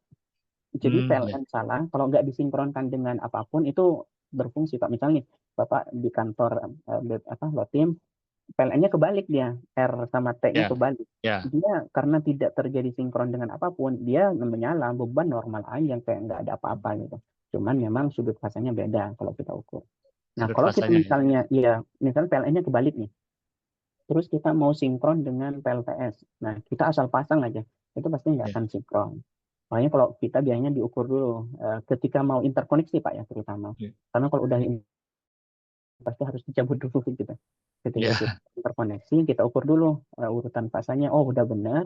Karena kalau inverter itu nggak akan mungkin kebalik, Pak. Jadi biasanya kalau inverter udah pasti RST yang tertera di nameplate itu udah pasti itu RST Masih ada sesuai. protectnya Pak ya di inverter. Iya, jadi kalau inverter dia pasti akan nggak ada sinkron. Jadi makanya itu bagusnya inverter itu dia disaring melalui proses sinkron itu. Kalau sudut fase atau apanya beda, dia nggak akan terjadi yang namanya sinkron. Ya. Gitu Ya, sih, makasih Pak Ibu. Lanjut. Baik Pak. Ini sebenarnya yang mungkin dasar-dasar yang sangat ini sekali untuk nanti proses sinkronisasi diesel ya. Kalau prakteknya mau cepat, kalau udah paham ini cepat ya. Nah, contohnya nih. Jadi bagaimana kalau seandainya ini pengaturan sinkron ya. Kalau misalnya yang biru ini adalah PLTS, yang bawah ini genset, yang merah genset. Kalau kita koneksi seperti ini, maka karena tadi selama frekuensi tegangan dari genset ini masih masuk dalam range inverter, maka biru ini akan ngikutin ke merah. Kalau inverternya Sunny Island atau baterai inverter merek apapun gitu ya. Mau sinkron dengan genset, dia biru akan ikut ke merah selama yang merah ini masih dalam range di settingan inverter itu. Tapi yang pertanyaannya, kalau seandainya dua-duanya ini, misalnya yang sering terjadi itu di sistem diesel Pak ya, misalnya diesel Bapak punya 2 diesel, satu udah nyala nih, nah satunya lagi mau baru dinyalain, dia kan akan jadi follower kan. Nah, di follower itu kalau seandainya dia generate tegangannya udah cukup beda, maka tidak akan terjadi yang namanya sinkron. Makanya ini diatur. Kalau yang tegangan itu ada namanya AVR. Kalau yang untuk yang frekuensi ada yang namanya governor. Itu sih umumnya ya. Nah, makanya AVR ini dia memang sistem kerjanya dia akan mengatur nilai tegangan output. Dan bisa kalau yang genset lama memang settingnya manual, tapi kalau yang genset baru sekarang yang diesel ya, maksudnya yang ini dia udah ada digi controlnya, jadi udah sangat bagus sekali. Nah, untuk governor dia memang tujuannya untuk mengatur frekuensi. Untuk frekuensi yang lebih tinggi, maka diatur putarannya lebih gede, gitu. Supply fuel-nya juga diatur. Gitu, Pak. Nah, sekarang itu umumnya genset udah ada ini, Pak. Jadi di G control ini, kalau yang besar-besar, itu pasti ada ini. Kalau udah ada ini, tadi proses sinkronnya akan lebih mudah. Apa namanya, tegangannya dan lain-lain itu udah terhubung di sini. Makanya setiap genset harus ada ini. Dia akan mudah untuk proses sinkron itu. Tapi kalau genset yang kita gunakan, itu belum ada. Jadi makanya ya manual aja lah. Yang penting kita tahu skema operasinya seperti apa. Gitu sih.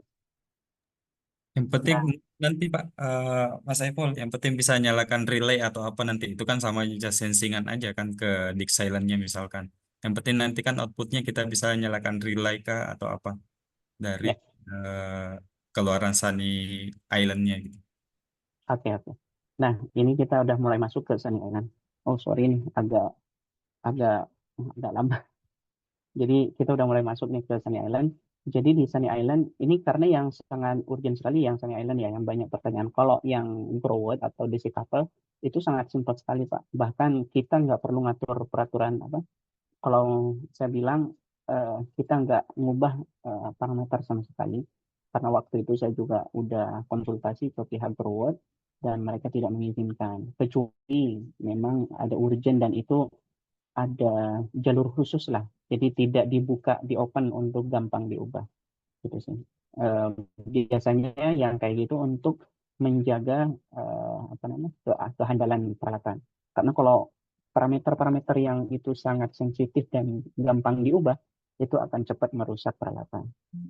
Karena takutnya apa namanya diubah dikit ternyata salah ngubahnya nanti peralatannya bisa rusak. Gitu.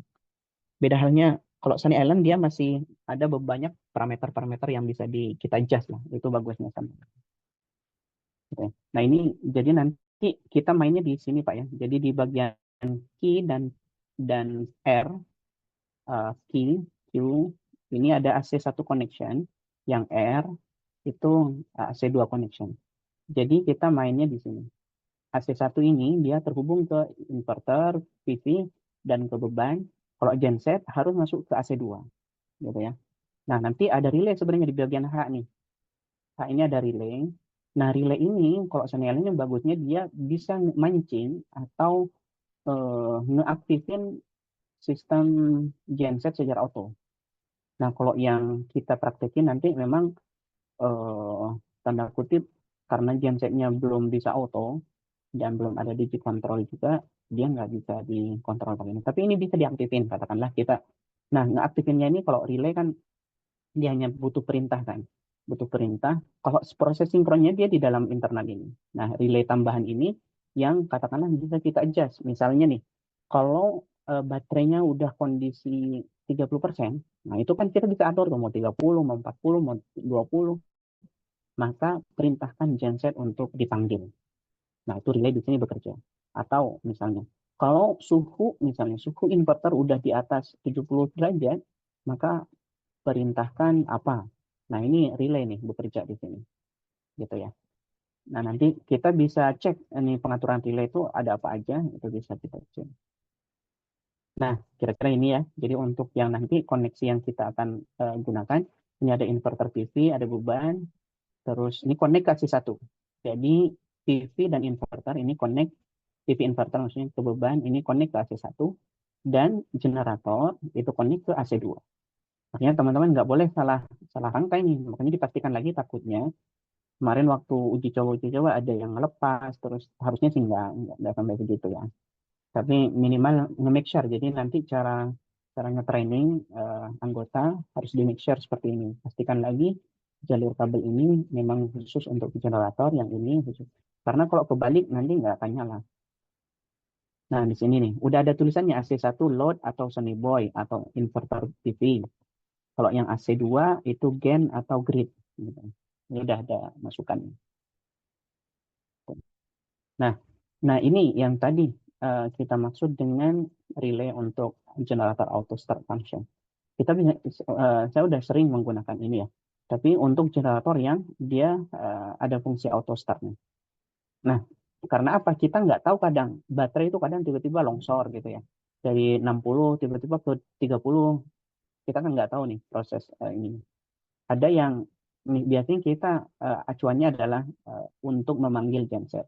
Nah, banyak faktor yang kita yang kita bisa kita gunakan, parameter apa aja yang bisa kita gunakan untuk memanggil genset.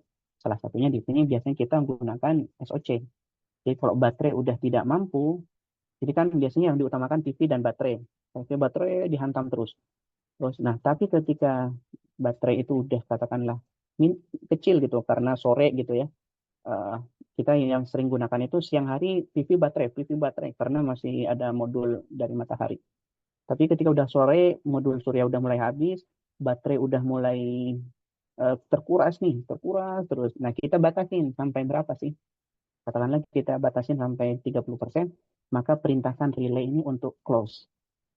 Makanya di sini nanti akan dia normally kalau di sini ada NC, NO, C. Kalau NC dia normally close when idle. Jadi ketika idle dia selalu close. Berarti ketika dia terjadi perintah maka dia akan jadi open. Kalau di sini normally open, dia when idle. Jadi selalu open, tapi ketika kita ada perintah dia akan jadi close. Gitu. Nah, kira-kira seperti ini. Jadi Sunny Island dapat meminta generator untuk secara otomatis menggunakan relay internal. Untuk menggunakan fungsi ini, generator harus mendukung fungsi penyalaan otomatis. Kita bisa ngecek nanti apakah track itu bisa. Tapi itu hanya bisa berfungsi kalau seandainya ada generator. Tapi ada relay yang memang dia terjadinya sinkron. Ada. Tapi kalau untuk relay yang bisa kita otak-atik ini, dia relay untuk yang kita bisa gunakan fungsinya untuk memanggil genset, terutama memanggil genset. Atau misalnya mengaktifkan, jadi ini kan hanya relay kan. Nanti bisa kita gunakan untuk mengaktifkan pendingin misalnya nih, ruangan. Karena suhu udah panas, maka nanti ini akan relay-nya kita gunakan untuk mengaktifkan pendingin, mengaktifkan exhaust, atau apalah, gitu. Mengaktifkan sirine misalnya. Kita bisa nih, karena nggak ada generator, nggak ada apa, jadi kita pengen kalau baterainya udah 20%, alarm bunyi misalnya. Itu bisa. Nanti kita atur di sini. Tapi kalau yang proses sinkron relay, itu di internal. Kita nggak bisa ngotak-atik itu. Kita hanya bisa ngotak-atik dari sisi inputan atau tadi, proses sinkron tegangan segala macam.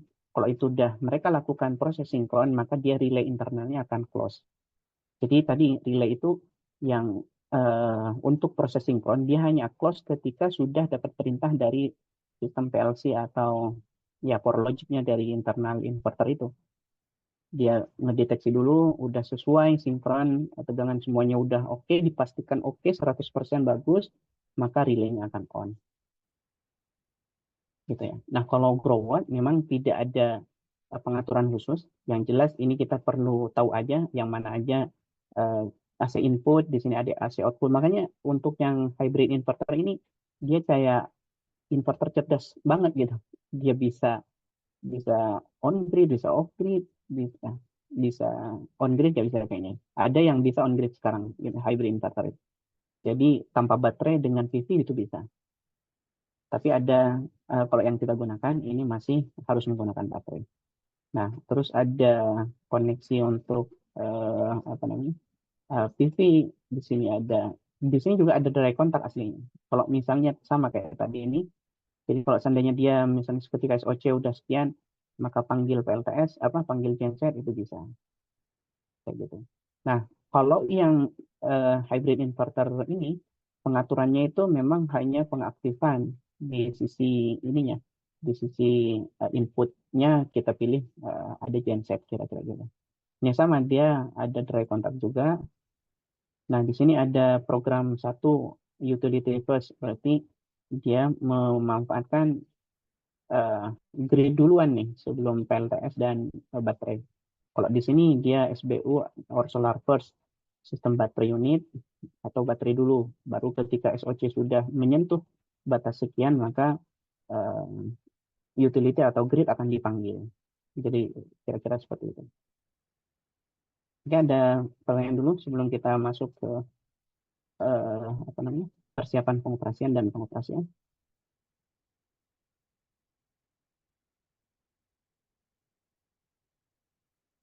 Oke, saya rasa cukup. Ada pertanyaan atau masih bingung? Mas, untuk tegangannya, main tegangannya itu bisa AC/DC berarti ya? Untuk dry kontaknya itu bebas. Tegangannya ini di provide di internal. Maksudnya dia kan itu kan ada common NONC-nya berarti eh, bebas Oh, tergantung kebutuhan ininya iya, berarti. betul. Dry kontak. Di sisi equipment atau di generator yang mau dikontrol, ini tergantung kalian mau pakai tegangan apa. Misal nih, dia kan hanya kontak aja. Ya. Jadi misalnya nih, Mas Asar mau menggunakan sistem alarm misalnya. Kan alarm punya alat dan dia punya sumber kan.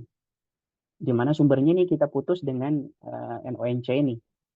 Nah, sumber ini Mas Asar bisa atur mau alarmnya menggunakan sistem DC atau AC terserah. Yang penting sesuaikan supply-nya. Nah, kita hanya ngebantu dari sisi kontaknya aja. Jadi kalau seandainya udah menyentuh SOC sekian, katakanlah kita mau main SOC sekian, alarm bunyi, dia akan membantu untuk nge-close sehingga sumber tegangan atau ya sumber powernya ke peralatannya itu terhubung. Kira-kira gitu sih. Oke, siap. Karena untuk simulasi hybrid kan paling yang kita bisa lihat di sini kan. Ketika misalnya kita mau jadikan genset sebagai backup hybrid berarti dia manggilnya nanti pada saat Ya, sekian persen misalkan buat dia ya betul, betul, betul sekali. Nah, biasanya kan tujuan utamanya untuk penghematan fuel kan. Berarti jangan sampai genset jadi utama. Ya. Kalau genset jadi utama, mah percuma pasang PLTS. Jadi genset sebagai backup kebanyakan. Oke, nah kita masuk ke pengoperasian ya. Jadi nanti harapannya teman-teman beberapa peralatan ini kita yang namanya juga mengoperasikan ya. Jadi sebaiknya memang sesuai standar. Ada sepatu safety, sarung tangan, sorry ini grounding tester, helmet maksudnya ini. Ini kebalik-balik ini. Ada multimeter, lihat gambarnya aja. Terus ada grounding tester, ada thermal imager, kalau tidak salah ada ya di sana ya. Nanti ketika kita beroperasi, kita tes apakah ada suhu yang normal. Terus ada laptop, baiknya sih kita setting-setting menggunakan laptop, Bapak Ibu sekalian. Karena kalau pakai HP bisa aslinya, tapi karena tampilannya kecil dan kadang ngeloadingnya itu kita nggak tahu ini loading lagi apa, terus nggak seenak kita leluasa menggunakan laptop. Kalau pakai laptop, itu lebih terutama mengubah parameter ya. Kalau teman-teman atau Bapak Ibu di sini cuma ngelihat hasilnya atau tampilannya, it's okay pakai HP. Itu kalau merubah setting, saya sarankan menggunakan laptop. Terus ada LAN kabel, harusnya ada LAN kabel toolset, terus ada kamera. Nanti karena ada tugas memvideokan hasil prakteknya gitu ya. Nah, ini nanti yang perlu dipastikan adalah semua peralatan, inverter, PV, mounting, panel listrik, bodi peralatan ini terhubung ke grounding yang baik. Ya, nanti harapannya ya, terutama yang loading, Pak, lalu nanti minta tolong dicekin lagi Pak, lalu untuk groundingnya itu sudah terhubung Pak. Jadi dari PV modul, kalau PV modul sebenarnya nggak masalah, tapi baiknya sih terhubung juga. Maksudnya tidak mempengaruhi ke sistem jaringan ya, ini hanya untuk pengaman saja. DC panel, terus Sunny Boy, AC panel, inverter itu udah terhubung lah. Terutama yang inverter Sunny Boy, ini kalau dia groundingnya tidak terhubung, maka dia nggak akan nyala. Gitu. Dia selalu sangat-sangat apa namanya canggih sekali lah, canggih sekali. Dan memang bagus sebenarnya, karena kalau tidak ada grounding dan dia nyala, kalau growth nyala aja, kalau nggak ada grounding itu nyala aja. Jadi kalau Sunny Island, Sunny Boy memastikan ya, karena kalau nggak ada grounding saya nyala, wah bahaya nih. Kalau ada apa-apa saya nggak ada pembuangan lah, kira-kira gitu ya. Ini dipastikan aja sistem groundingnya di lokasi yang lain pun juga minta tolong disiapkan. Nah, terus satu lagi terkait kabel wiring. Nah, ada soket yang memang ada masukan kemarin juga yang apa nih ya? Jadi di sini ada genset ya. Terus kita punya kabel.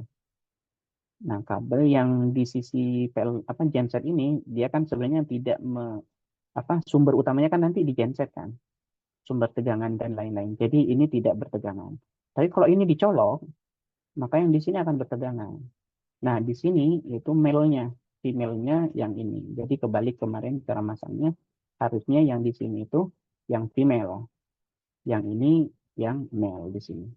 Jadi nanti saya titipkan ketika mau ini nanti harus dipraktekin kecuali teman-teman nanti mau modifikasi sistem ini ya, karena memang apa ya sebenarnya bahayanya karena takutnya ini udah dicolok duluan, jangan sudah nyala ini udah dicolok duluan ini kepegang gitu.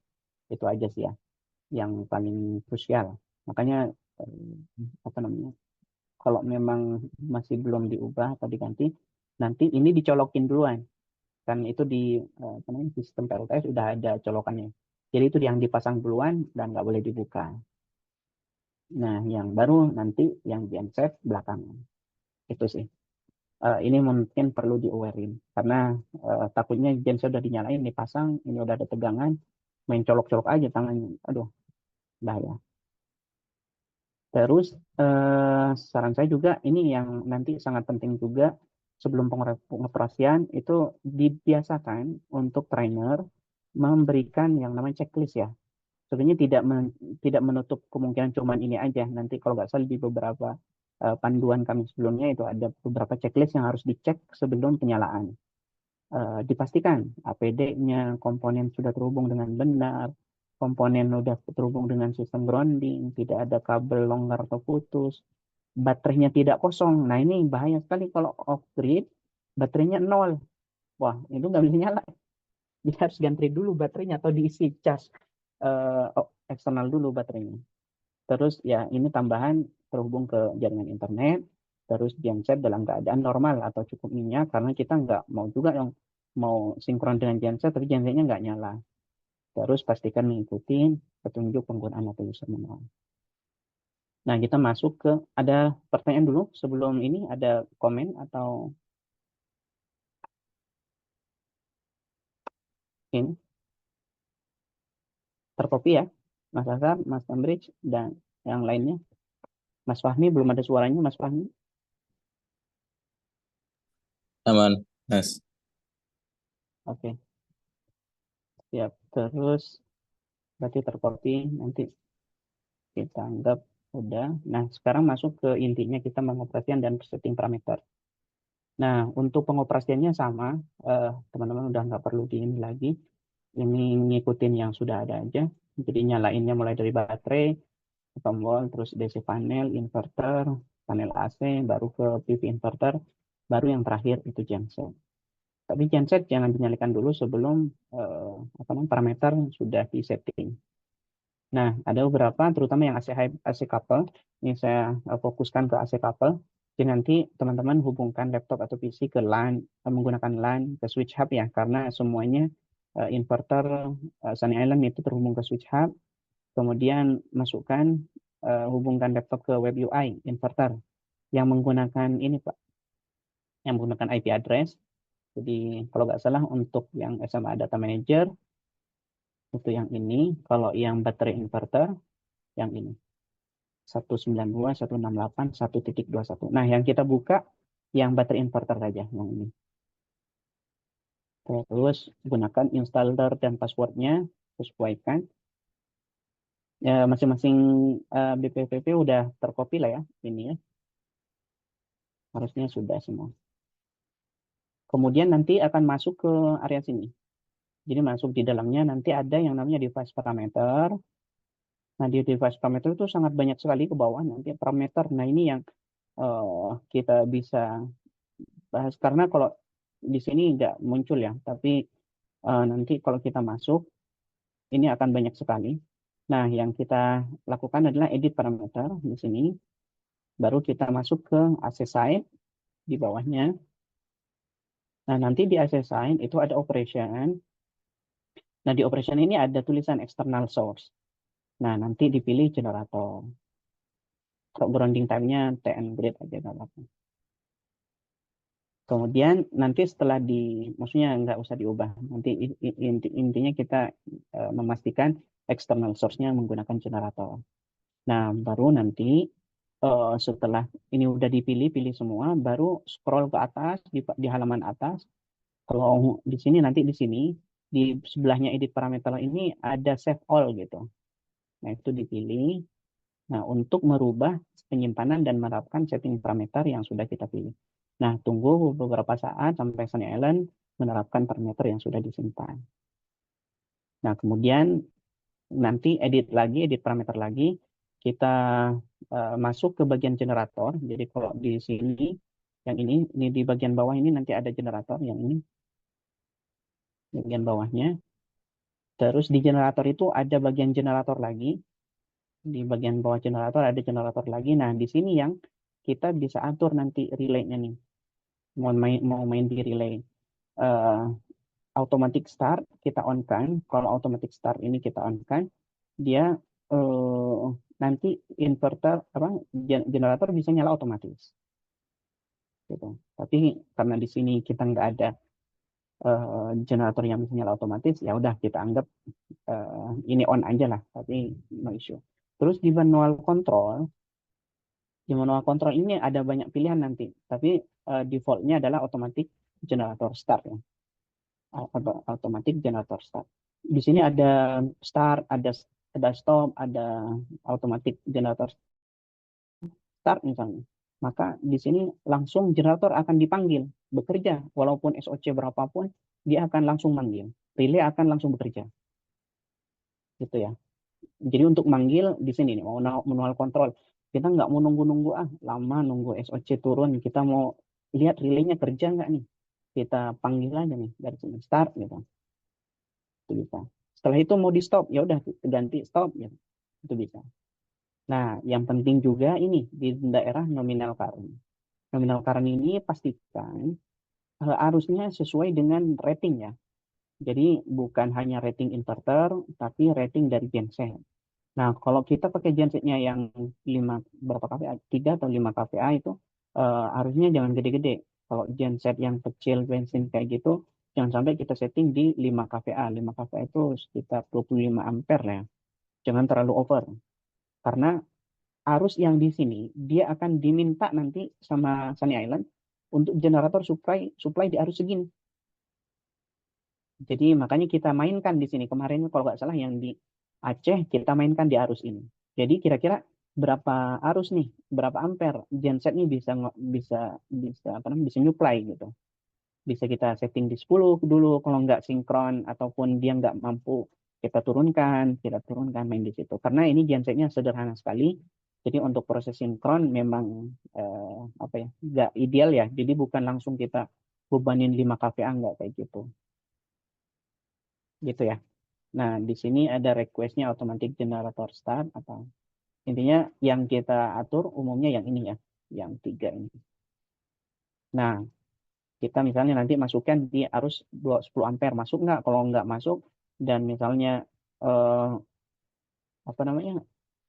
sinkron sebentar tapi gensetnya nggak kuat nih, batuk-batuk nih karena dipaksa nyuplai arus yang cukup stabil yang segitu gitu. Nah, kita turunkan. Cari yang yang membuat si genset itu stabil. Gitu ya. Nah, nanti setelah selesai itu geser ke halaman paling atas, nanti baru pilih save all untuk merubah setting parameter. Tunggu sampai Sunny Island menerapkan parameter. Nah, ini yang perlu teman-teman perhatikan. Ini sangat penting sekali. Kadang gini, Sunny Island itu ketika kita ngubah nih parameternya, udah kita edit, udah kita simpan, bahkan udah kita save all gitu. Tapi parameternya nggak berubah. Itu sering sekali terjadi. Saya ketika commissioning ini kita pasti double check lagi. Karena kadang di bagian sampingnya ketika kita cek parameternya itu ada jam pasir kayak gini. Itu menandakan bahwa Sunny Island sedang memproses gitu, tapi belum selesai gitu. Jadi jangan tertipu teman-teman, walaupun ini udah berubah generator gitu ya. Udah benar udah generator. Yang settingan tadi, yang lainnya udah benar, tapi masih ada yang pasir, itu baiknya tunggu dulu. Jangan langsung main start aja. Karena bisa jadi teman-teman belum berubah secara sesungguhnya belum berubah. Nah, setelah semua parameter sudah di-set, udah berubah, maka genset bisa dinyalakan dan dihubungkan ke Sunny Island. tunggu beberapa saat akan terjadi proses sinkronisasi dan berhasil sinkron. Nah, nanti teman-teman kalau proses sinkron, ketika kan tadi ada proses sinkronasi dulu ya. Nah, biasanya ketika genset udah dimasukin pertama, itu LED yang paling bawah di Sunny Island itu akan warna orange. Orange itu menandakan bahwa kedeteksi grid atau genset tegangannya sedang diverifikasi, frekuensinya sedang diverifikasi. Nanti kalau udah sesuai semuanya, maka terjadilah proses sinkron. Maka berubah warnanya menjadi hijau, green. Nah, ketika udah hijau, maka nanti akan terlihat bahwa generator itu supply power berapa sih gitu. Nah, di sini nanti dilihat. Gitu. Nah, ada pertanyaan dulu dari sini, ada yang bingung? Nanti apa aja yang perlu dicek?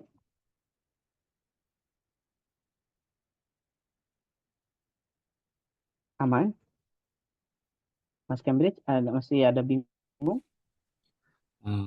Pak Saiful mungkin bisa balik ke yang tadi untuk atau sebelumnya lagi Pak Saiful. Ya yang ini, yang di automatic start ini kan on. Saat itu kan kita tidak punya relay, gensetnya kita tidak support yang sistem kayak gini. Artinya saat posisi ini genset kita udah nyalakan atau masih dalam Belum. posisi Oke. sudah Jadi dinyalakan tapi otomatis belum disambungkan belum dikoneksikan ke sisi AC side-nya ya AC2-nya itu. eh, kan kalau yang terhubung ke AC2 udah terhubung kan. Sekarang tinggal apakah di panel AC itu kan ada MCB yang terhubung ke genset kan, atau itu udah terhubung di soket lah. Jadi patokannya adalah soket itu apakah udah terhubung ke genset. Sebenarnya belum di set juga nggak apa-apa. Ini cuman untuk parameter aja. Jadi kita mau nge-set parameter ini juga boleh tanpa ada tanpa ada terhubung ke genset itu boleh. Ini untuk memastikan itu. Karena kalau kita hubungkan ke genset pun juga nggak bisa ngapa-ngapain karena belum bisa langsung kita panggil gensetnya secara langsung gitu. Kita nanti panggil gensetnya otomatisnya by manual aja gitu.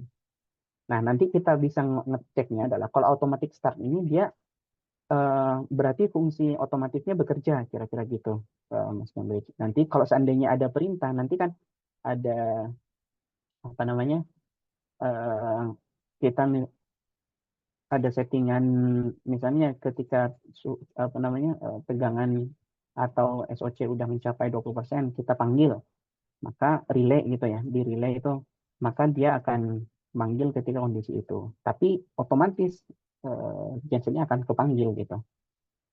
Ini jadi memastikan bahwa genset itu bisa kepanggil secara otomatis gitu. Kalau yang ini gitu. Jadi setelah kita set on Sunny Island kita biarin beroperasi normal, ya normalnya genset udah terhubung, cuman udah siap gitu, udah siap dipanggil oleh Sunny Island. Nah kalau itu bisa, maksudnya gensetnya bisa dipanggil auto ketika terjadi tadi SOC katakanlah udah mencapai sekian, kita panggil itu akan otomatis nyala. Nah gitu. Kalau misal kita nggak mau nunggu gensetnya kelamaan nih, kalau nunggu ini kita mau uji coba nih bisa sinkron atau enggak gitu, maka dipilihnya yang manual control. Nanti di sini ada start atau apa gitu, atau ya kalau start dia langsung relaynya akan kerja. Nah ini kita nanti praktekin yang manual control paling yang bisa kelihatan gitu. Bisa kelihatan. Jadi seolah-olah mengibaratkan yang proses yang mana tadi itu yang ada sambungan relay itu dia terhubung ke generator yang bisa kita panggil. Kira-kira gitu. Jadi relay itu akan close kontak yang dimana dia akan mengaktifkan si generator itu. Nangkap nggak? Mas Asar, nangkap nggak? Oke, gitu ya. Makanya nanti kita sambil lihat sebenarnya poin penting poin pentingnya kita jelaskan ke peserta itu proses sinkron tadi. Jadi cara kerja, karena kita nggak bisa ngulik sedetail mungkin gimana sih dia sinkronnya yang jelas, proses sinkronnya kayak tadi. Kalau kita misalnya komponen mana yang sinkron, ini yang komponen apa aja. Nah, di Sunny Island itu semi tertutup, Pak. Jadi hampir semua peralatan itu yang berkaitan dengan fungsi atau mesin yang dia tidak perlu diotak-atik oleh orang atau klien, itu dia tutup. Dalam artian ya udah dia akan otomatis bekerja ketika settingan sudah sudah sesuai gitu. Nah, ini setelah ini kita coba lihat di parameter-parameter ini kan banyak sekali nih. Apa aja sih yang bisa kita cek gitu. Itu nanti saya ada kalau nggak salah ininya datanya. Nanti kita coba cek. Maksudnya selain generator ini apa aja sih yang bisa kita set gitu. Gitu. Oke, saya lanjut dulu ya. Nah, ini pemadamannya nanti seperti biasa. Jadi nanti dari beban dulu, baru genset kita matiin. Umum lah, seperti yang sebelumnya. Kalau DC couple, dia penyalaannya sama persis seperti sebelumnya. Cuman bedanya kalau DC couple ini kita tidak ada parameter yang kita ubah. Dalam artian ya sesuai dengan yang default sekarang. Tapi memang secara umum kita bisa ngerubah setting parameter tadi, kayak misalnya batas frekuensi kita lebarin, batas tegangan kita lebarin, supaya nanti genset itu bisa sinkronnya enak gitu. Karena genset fluktuasi dia bisa ngikutin lah. Tapi Growth ini tidak memperbolehkan ngubah, karena dia ketika mau masuk ke settingan itu terprotek. Nah, biasanya hanya bisa diakses oleh orang-orang yang dikasih izin dan memang ada perjanjian. Biasanya nih, contoh ternyata di Indonesia nih jaringannya memang tidak mendukung nih inverter ini untuk operasi, sehingga harus diubah nih settingannya, range-nya diperlebar misalnya. Maka nanti akan dikasih akses VIP lah dari Growth dengan pernyataan bahwa saya keperluan ini untuk ini karena sistem tidak bekerja kalau tidak dirubah, terus ini gitu. Ada term and condition. Jadi kalau cuman untuk mensinkronkan biasa, itu menggunakan settingan default gitu. Gitu sih. Nah, makanya di sini kalau yang hybrid inverter itu dia di internalnya itu udah lengkap semua. Ada input PV, nanti ada DC-DC converter, terus ada baterai juga terhubung juga di ini yang sama, DC-DC boost converter juga. Nanti dia di yang ini pakai FCC ya di sini nanti. Terus nanti keluarannya itu di AC ada sinkronisasi yang dari grid. Nah, ini sebenarnya sama persis, dia akan ada relay juga, ada kalau Growth itu dia pasti ngedetect dulu, detect grid dulu. Kalau udah oke baru dia sinkron. Sama persis cara kerjanya. Cuman memang dia di satu alat yang sama. Dan kita apalagi Growth ya, dia udah tertutup, nggak bisa dibuka covernya, bukan tidak bisa dibuka, jadi tidak seperti Sunny Island. Kalau dibuka satu cover kelihatan semua gitu ya. Kalau Growth yang bisa umum dibuka itu hanya jampan yang bagian bawah. Jadi input DC, input AC, grid yang kayak gitu. Tapi internal ininya semuanya tetap ada sama, kayak relay untuk sinkronisasi melakukan proses yang sama. Nah, cuman kalau yang kita atur, kalau hybrid inverter itu di bagian AC input voltage-nya ini, nih di sini dia ada pilihan generator. Makanya generator kita bisa aplikasikan di sini. Nah, generator di sini juga dia beda-beda ya inverternya. Ada yang meminimalkan 10 kVA, dia boleh masuk. Tapi untuk yang ini harusnya bisa. Kemarin kita coba,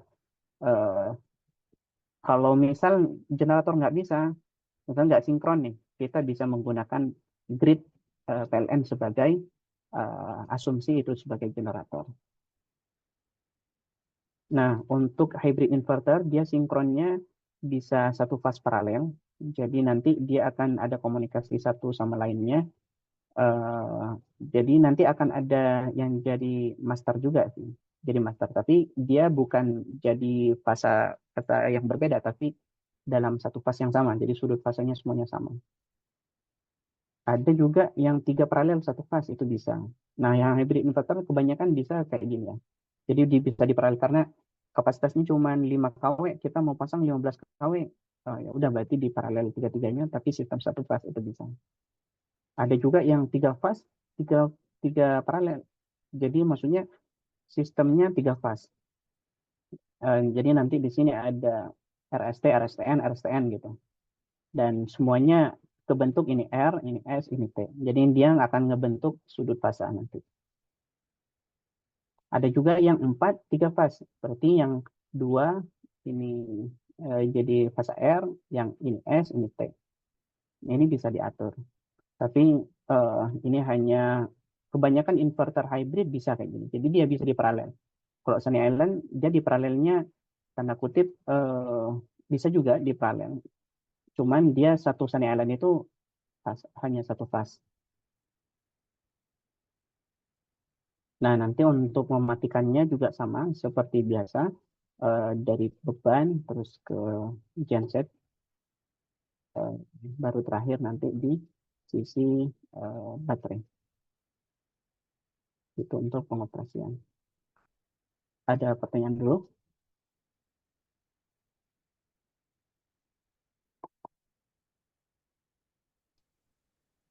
Nah, Izin jadi Mas bertanya. ya, silakan Mas Kira-kira Akar. kalau perbedaan antara sinkron dengan genset dengan ke PLN, kira-kira ada perbedaan signifikan nggak, Mas? Sama persis. Ya. Atau Cuman bedanya kalau genset kan kita kayak perlu ngulik gensetnya dulu, apa tuh ya. genset, cara kerja genset. Kalau PLN kan kita kayak udah terima jadi gitu. Terus Oh. bedanya juga, nanti teman-teman bisa jelasin aja ke para peserta. Intinya sama, misalnya gensetnya tiba-tiba rusak, kita nggak bisa nih sinkron, jangan pakai pakai PLN aja. Asumsi itu genset itu bisa. Yang jelas prosesnya beda aja. Kalau genset kan fluktuasi itu tegangannya kan. Kalau PLN kan udah stabil gitu. Iya. Jadi itu aja sih yang membedakan. Udah enak lah kalau pokoknya kalau mau uji pakai PLN udah mulus. Udah mulus. Udah mulus ya, karena frekuensi sudah aman. Kalau genset kan bisa jadi pas proses sinkron tiba-tiba apanya lah jika sering banget kayak gitu sih. Nanti menjelaskannya kayak gitu, jadi jangan terpaku ke genset. Mau grid apapun, mau PLN, mau selain genset apa ya genset sih memang yang paling ini. Atau ada PLTS lain, nah, itu juga bisa. Kalau Sunny Island itu sangat terbuka sekali. Jadi misalnya teman-teman ada pembangkit lain ya, PLTS lain, udah keluaran AC. Teman-teman mau ngecas baterai menggunakan Sunny Island, itu bisa. Asal PLTS yang lain itu masuk ke AC2. Jadi kita anggap PLTS yang lain itu sebagai genset, itu bisa. Yang jelas kalau di luar di luar dia masuk di AC2 ya, Mas. Iya, betul. Jadi yang di AC2, pembangkit apapun, mau itu PLTS juga, mau baterai juga, misalnya baterai ada inverter juga, kalau masuk di AC2, dianggap sebagai genset. Gitu aja. Yang penting tegangan tadi, syarat sinkronnya itu terpenuhi, aman lah semua. Oke, nah ini sepintas ya, sebelum saya tutup. Jadi di sini ada setting parameter nih, harusnya teman-teman bisa ngedownload apa aja sih yang ada di setting parameter. Jadi SMA itu sangat lengkap sekali parameter apa aja. Jadi ini inverter ya, jadi ini ratingnya ini kapasitas lain sih. Jadi ini karena 3 fase 6 kW kali 3 jadi 18 kW. Terus ini serial number inverternya. Ini berarti ada slab 1 itu berarti fase R. Yang ini fase S, yang ini fase T. Yang nggak disebutin itu berarti master sebagai fase R. Ini country-nya apanya. Nah ini cluster. Cluster itu kalau apa ya? Jadi Sunny Island kan dia kalau dibentuk jadi 3, RST ngebentuk sistem 3 fase kan. Kalau teman-teman misalnya butuh kapasitas lebih besar, itu bisa 3 jadi cluster 1, cluster 2, cluster 3 gitu. Nah, terus nanti ini ada time setting sistem. Nah, di sini nih yang teman-teman nanti bisa atur yang relay tadi ya, multifunction relay. Jadi di sini ada automatic generator request. Kalau yang di sini kita relay A itu kita setting di automatic generator request. Artinya ketika katakanlah kalau di sini itu nanti ada setting juga Nah, yang kedua ini one stage load shedding. One stage load shedding itu ketika mencapai batas tertentu, kalau di sini load shedding itu di state of charge dia mainnya. Di state of charge udah menyentuh di 30%, maka dia akan ngetrip kira-kira gitu. Jadi nanti ada banyak ininya ya di sini. Nah, yang ini slave nggak diaktifin. Terus self consumption nggak diaktifin. Web UI load shedding. Nah, ini load shedding nih. Load shedding 1, load shedding. Jadi load shedding itu kalau misalnya baterai udah 20%, jangan sampai dikuras terus. Kita putus aja beban, itu bisa.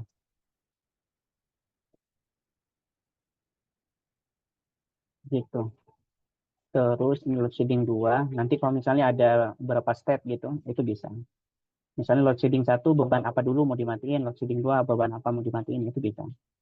Jadi segitu canggihnya. Kalau inverter lain kayaknya nggak ada. Maksudnya jarang gitu. Jadi kalau ketika dikuras, ya udah kuras aja sampai habis baterainya, sampai mati gitu. Kayak gitu. Kalau ini enggak, dia misalnya kadang kan kita di pembangkit nggak boleh dong kita kuras baterai sampai habis, ya kasih batas lah berapa, maka beban harus diputus nih, itu namanya load shedding. Terus ini DC side, nah AC side ini fasanya berapa, nah nanti itu ada peraturan, nah ini bagian generator nih, ini generator yang tadi ya, nah nanti di sini di set ini, kalau ini kita menggunakan multi cluster karena kapasitasnya banyak. Nah, for monitoring. Nah, yang di sini nih, yang baterai tadi, kalau seandainya ini ada limit baterai state of charge for connection to grid. Jadi kita mau set berapa persen? Oh, ini 40% nih, baru boleh connect ke grid. Gitu. Kalau disconnecting from grid, oh berarti 80. Jadi kalau baterai udah menyentuh 40, grid masuk. Kalau baterai udah menyentuh di 80, gridnya putus. Itu bisa diatur. Nah, di sini ada power network ya request ini diatur dari arus tadi ya. Kalau arusnya besar, ya nanti akan ngubah di sini. Terus ini grid monitoringnya conversion Allen mode. Nah, ini Pak Cambridge. Jadi si inverter itu dia punya threshold masing-masing ya. Nah, kalau di sini nominal frekuensinya di 50 volt. Kalau upper threshold dia di 66 bahkan ya. Tapi kalau di ini kita nggak bisa ubah ya. Jadi biasanya yang kayak gini-gini ini sangat riskan sekali kalau kita ubah. Jadi biasanya dia di defaultin. Nah, makanya di sini dia ada beberapa threshold itu yang nah, kalau di sini batas bawahnya dia di 44 aslinya. Median minimum terus upper minimum. Yang paling bawah. Makanya kalau Sunny Island di 44 dia biasanya maksimal. Terus tegangan juga sama. Kalau di sini menggunakan PU sih satuannya. Tapi ini setara dengan sekitar 180 atau 100 berapa ya? Sekitar 160 atau 110 itu sampai di 480 volt. Ya, frekuensinya. Nah, ini ada kalau kita nanti di apa namanya auto itu generator ketika kita start itu kan generator nggak bisa langsung start langsung apa namanya langsung supply beban gitu enggak kan. Jadi dia ada average operating time. Jadi dia minimal misalnya 5 menit. Terus average idle itu dia kondisi nggak diapa-apain itu kita atur 5 menit.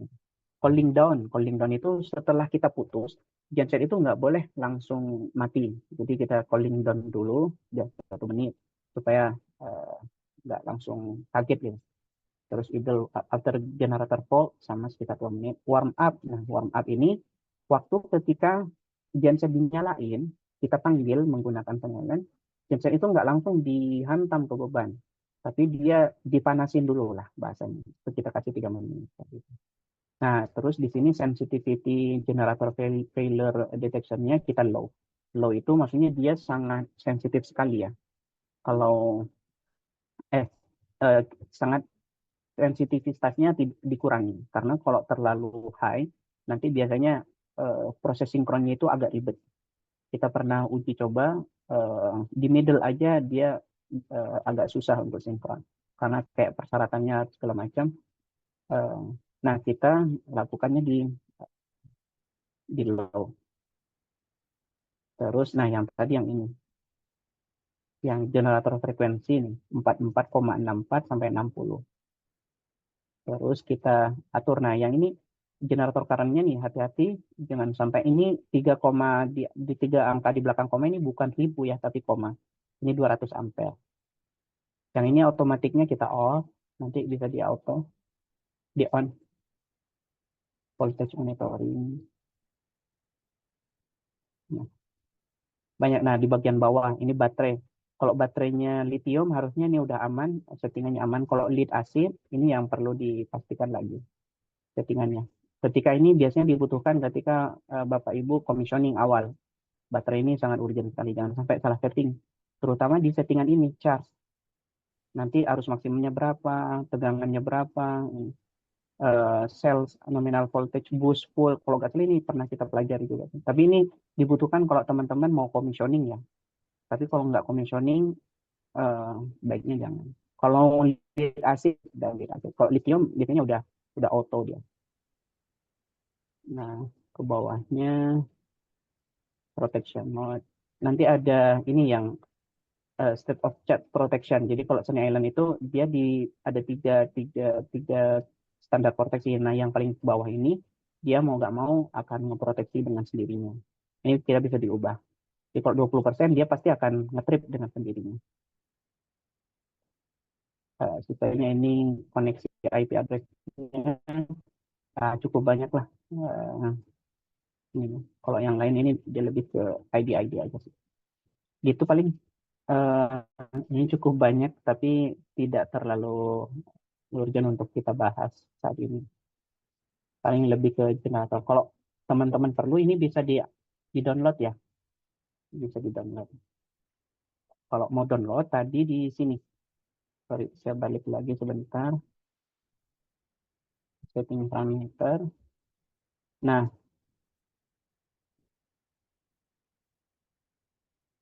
export all parameter yang ini. Nanti dia akan ngetampilin parameter apa aja yang digunakan.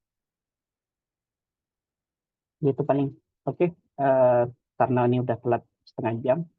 Ada pertanyaan lagi? Settingan-settingan di genset itu yang cooling down dan sebagainya itu kan sudah ada di default juga berarti. Kalau default kan otomatis waktu-waktunya kita tidak perlu atur kan. Ya, betul. Betul.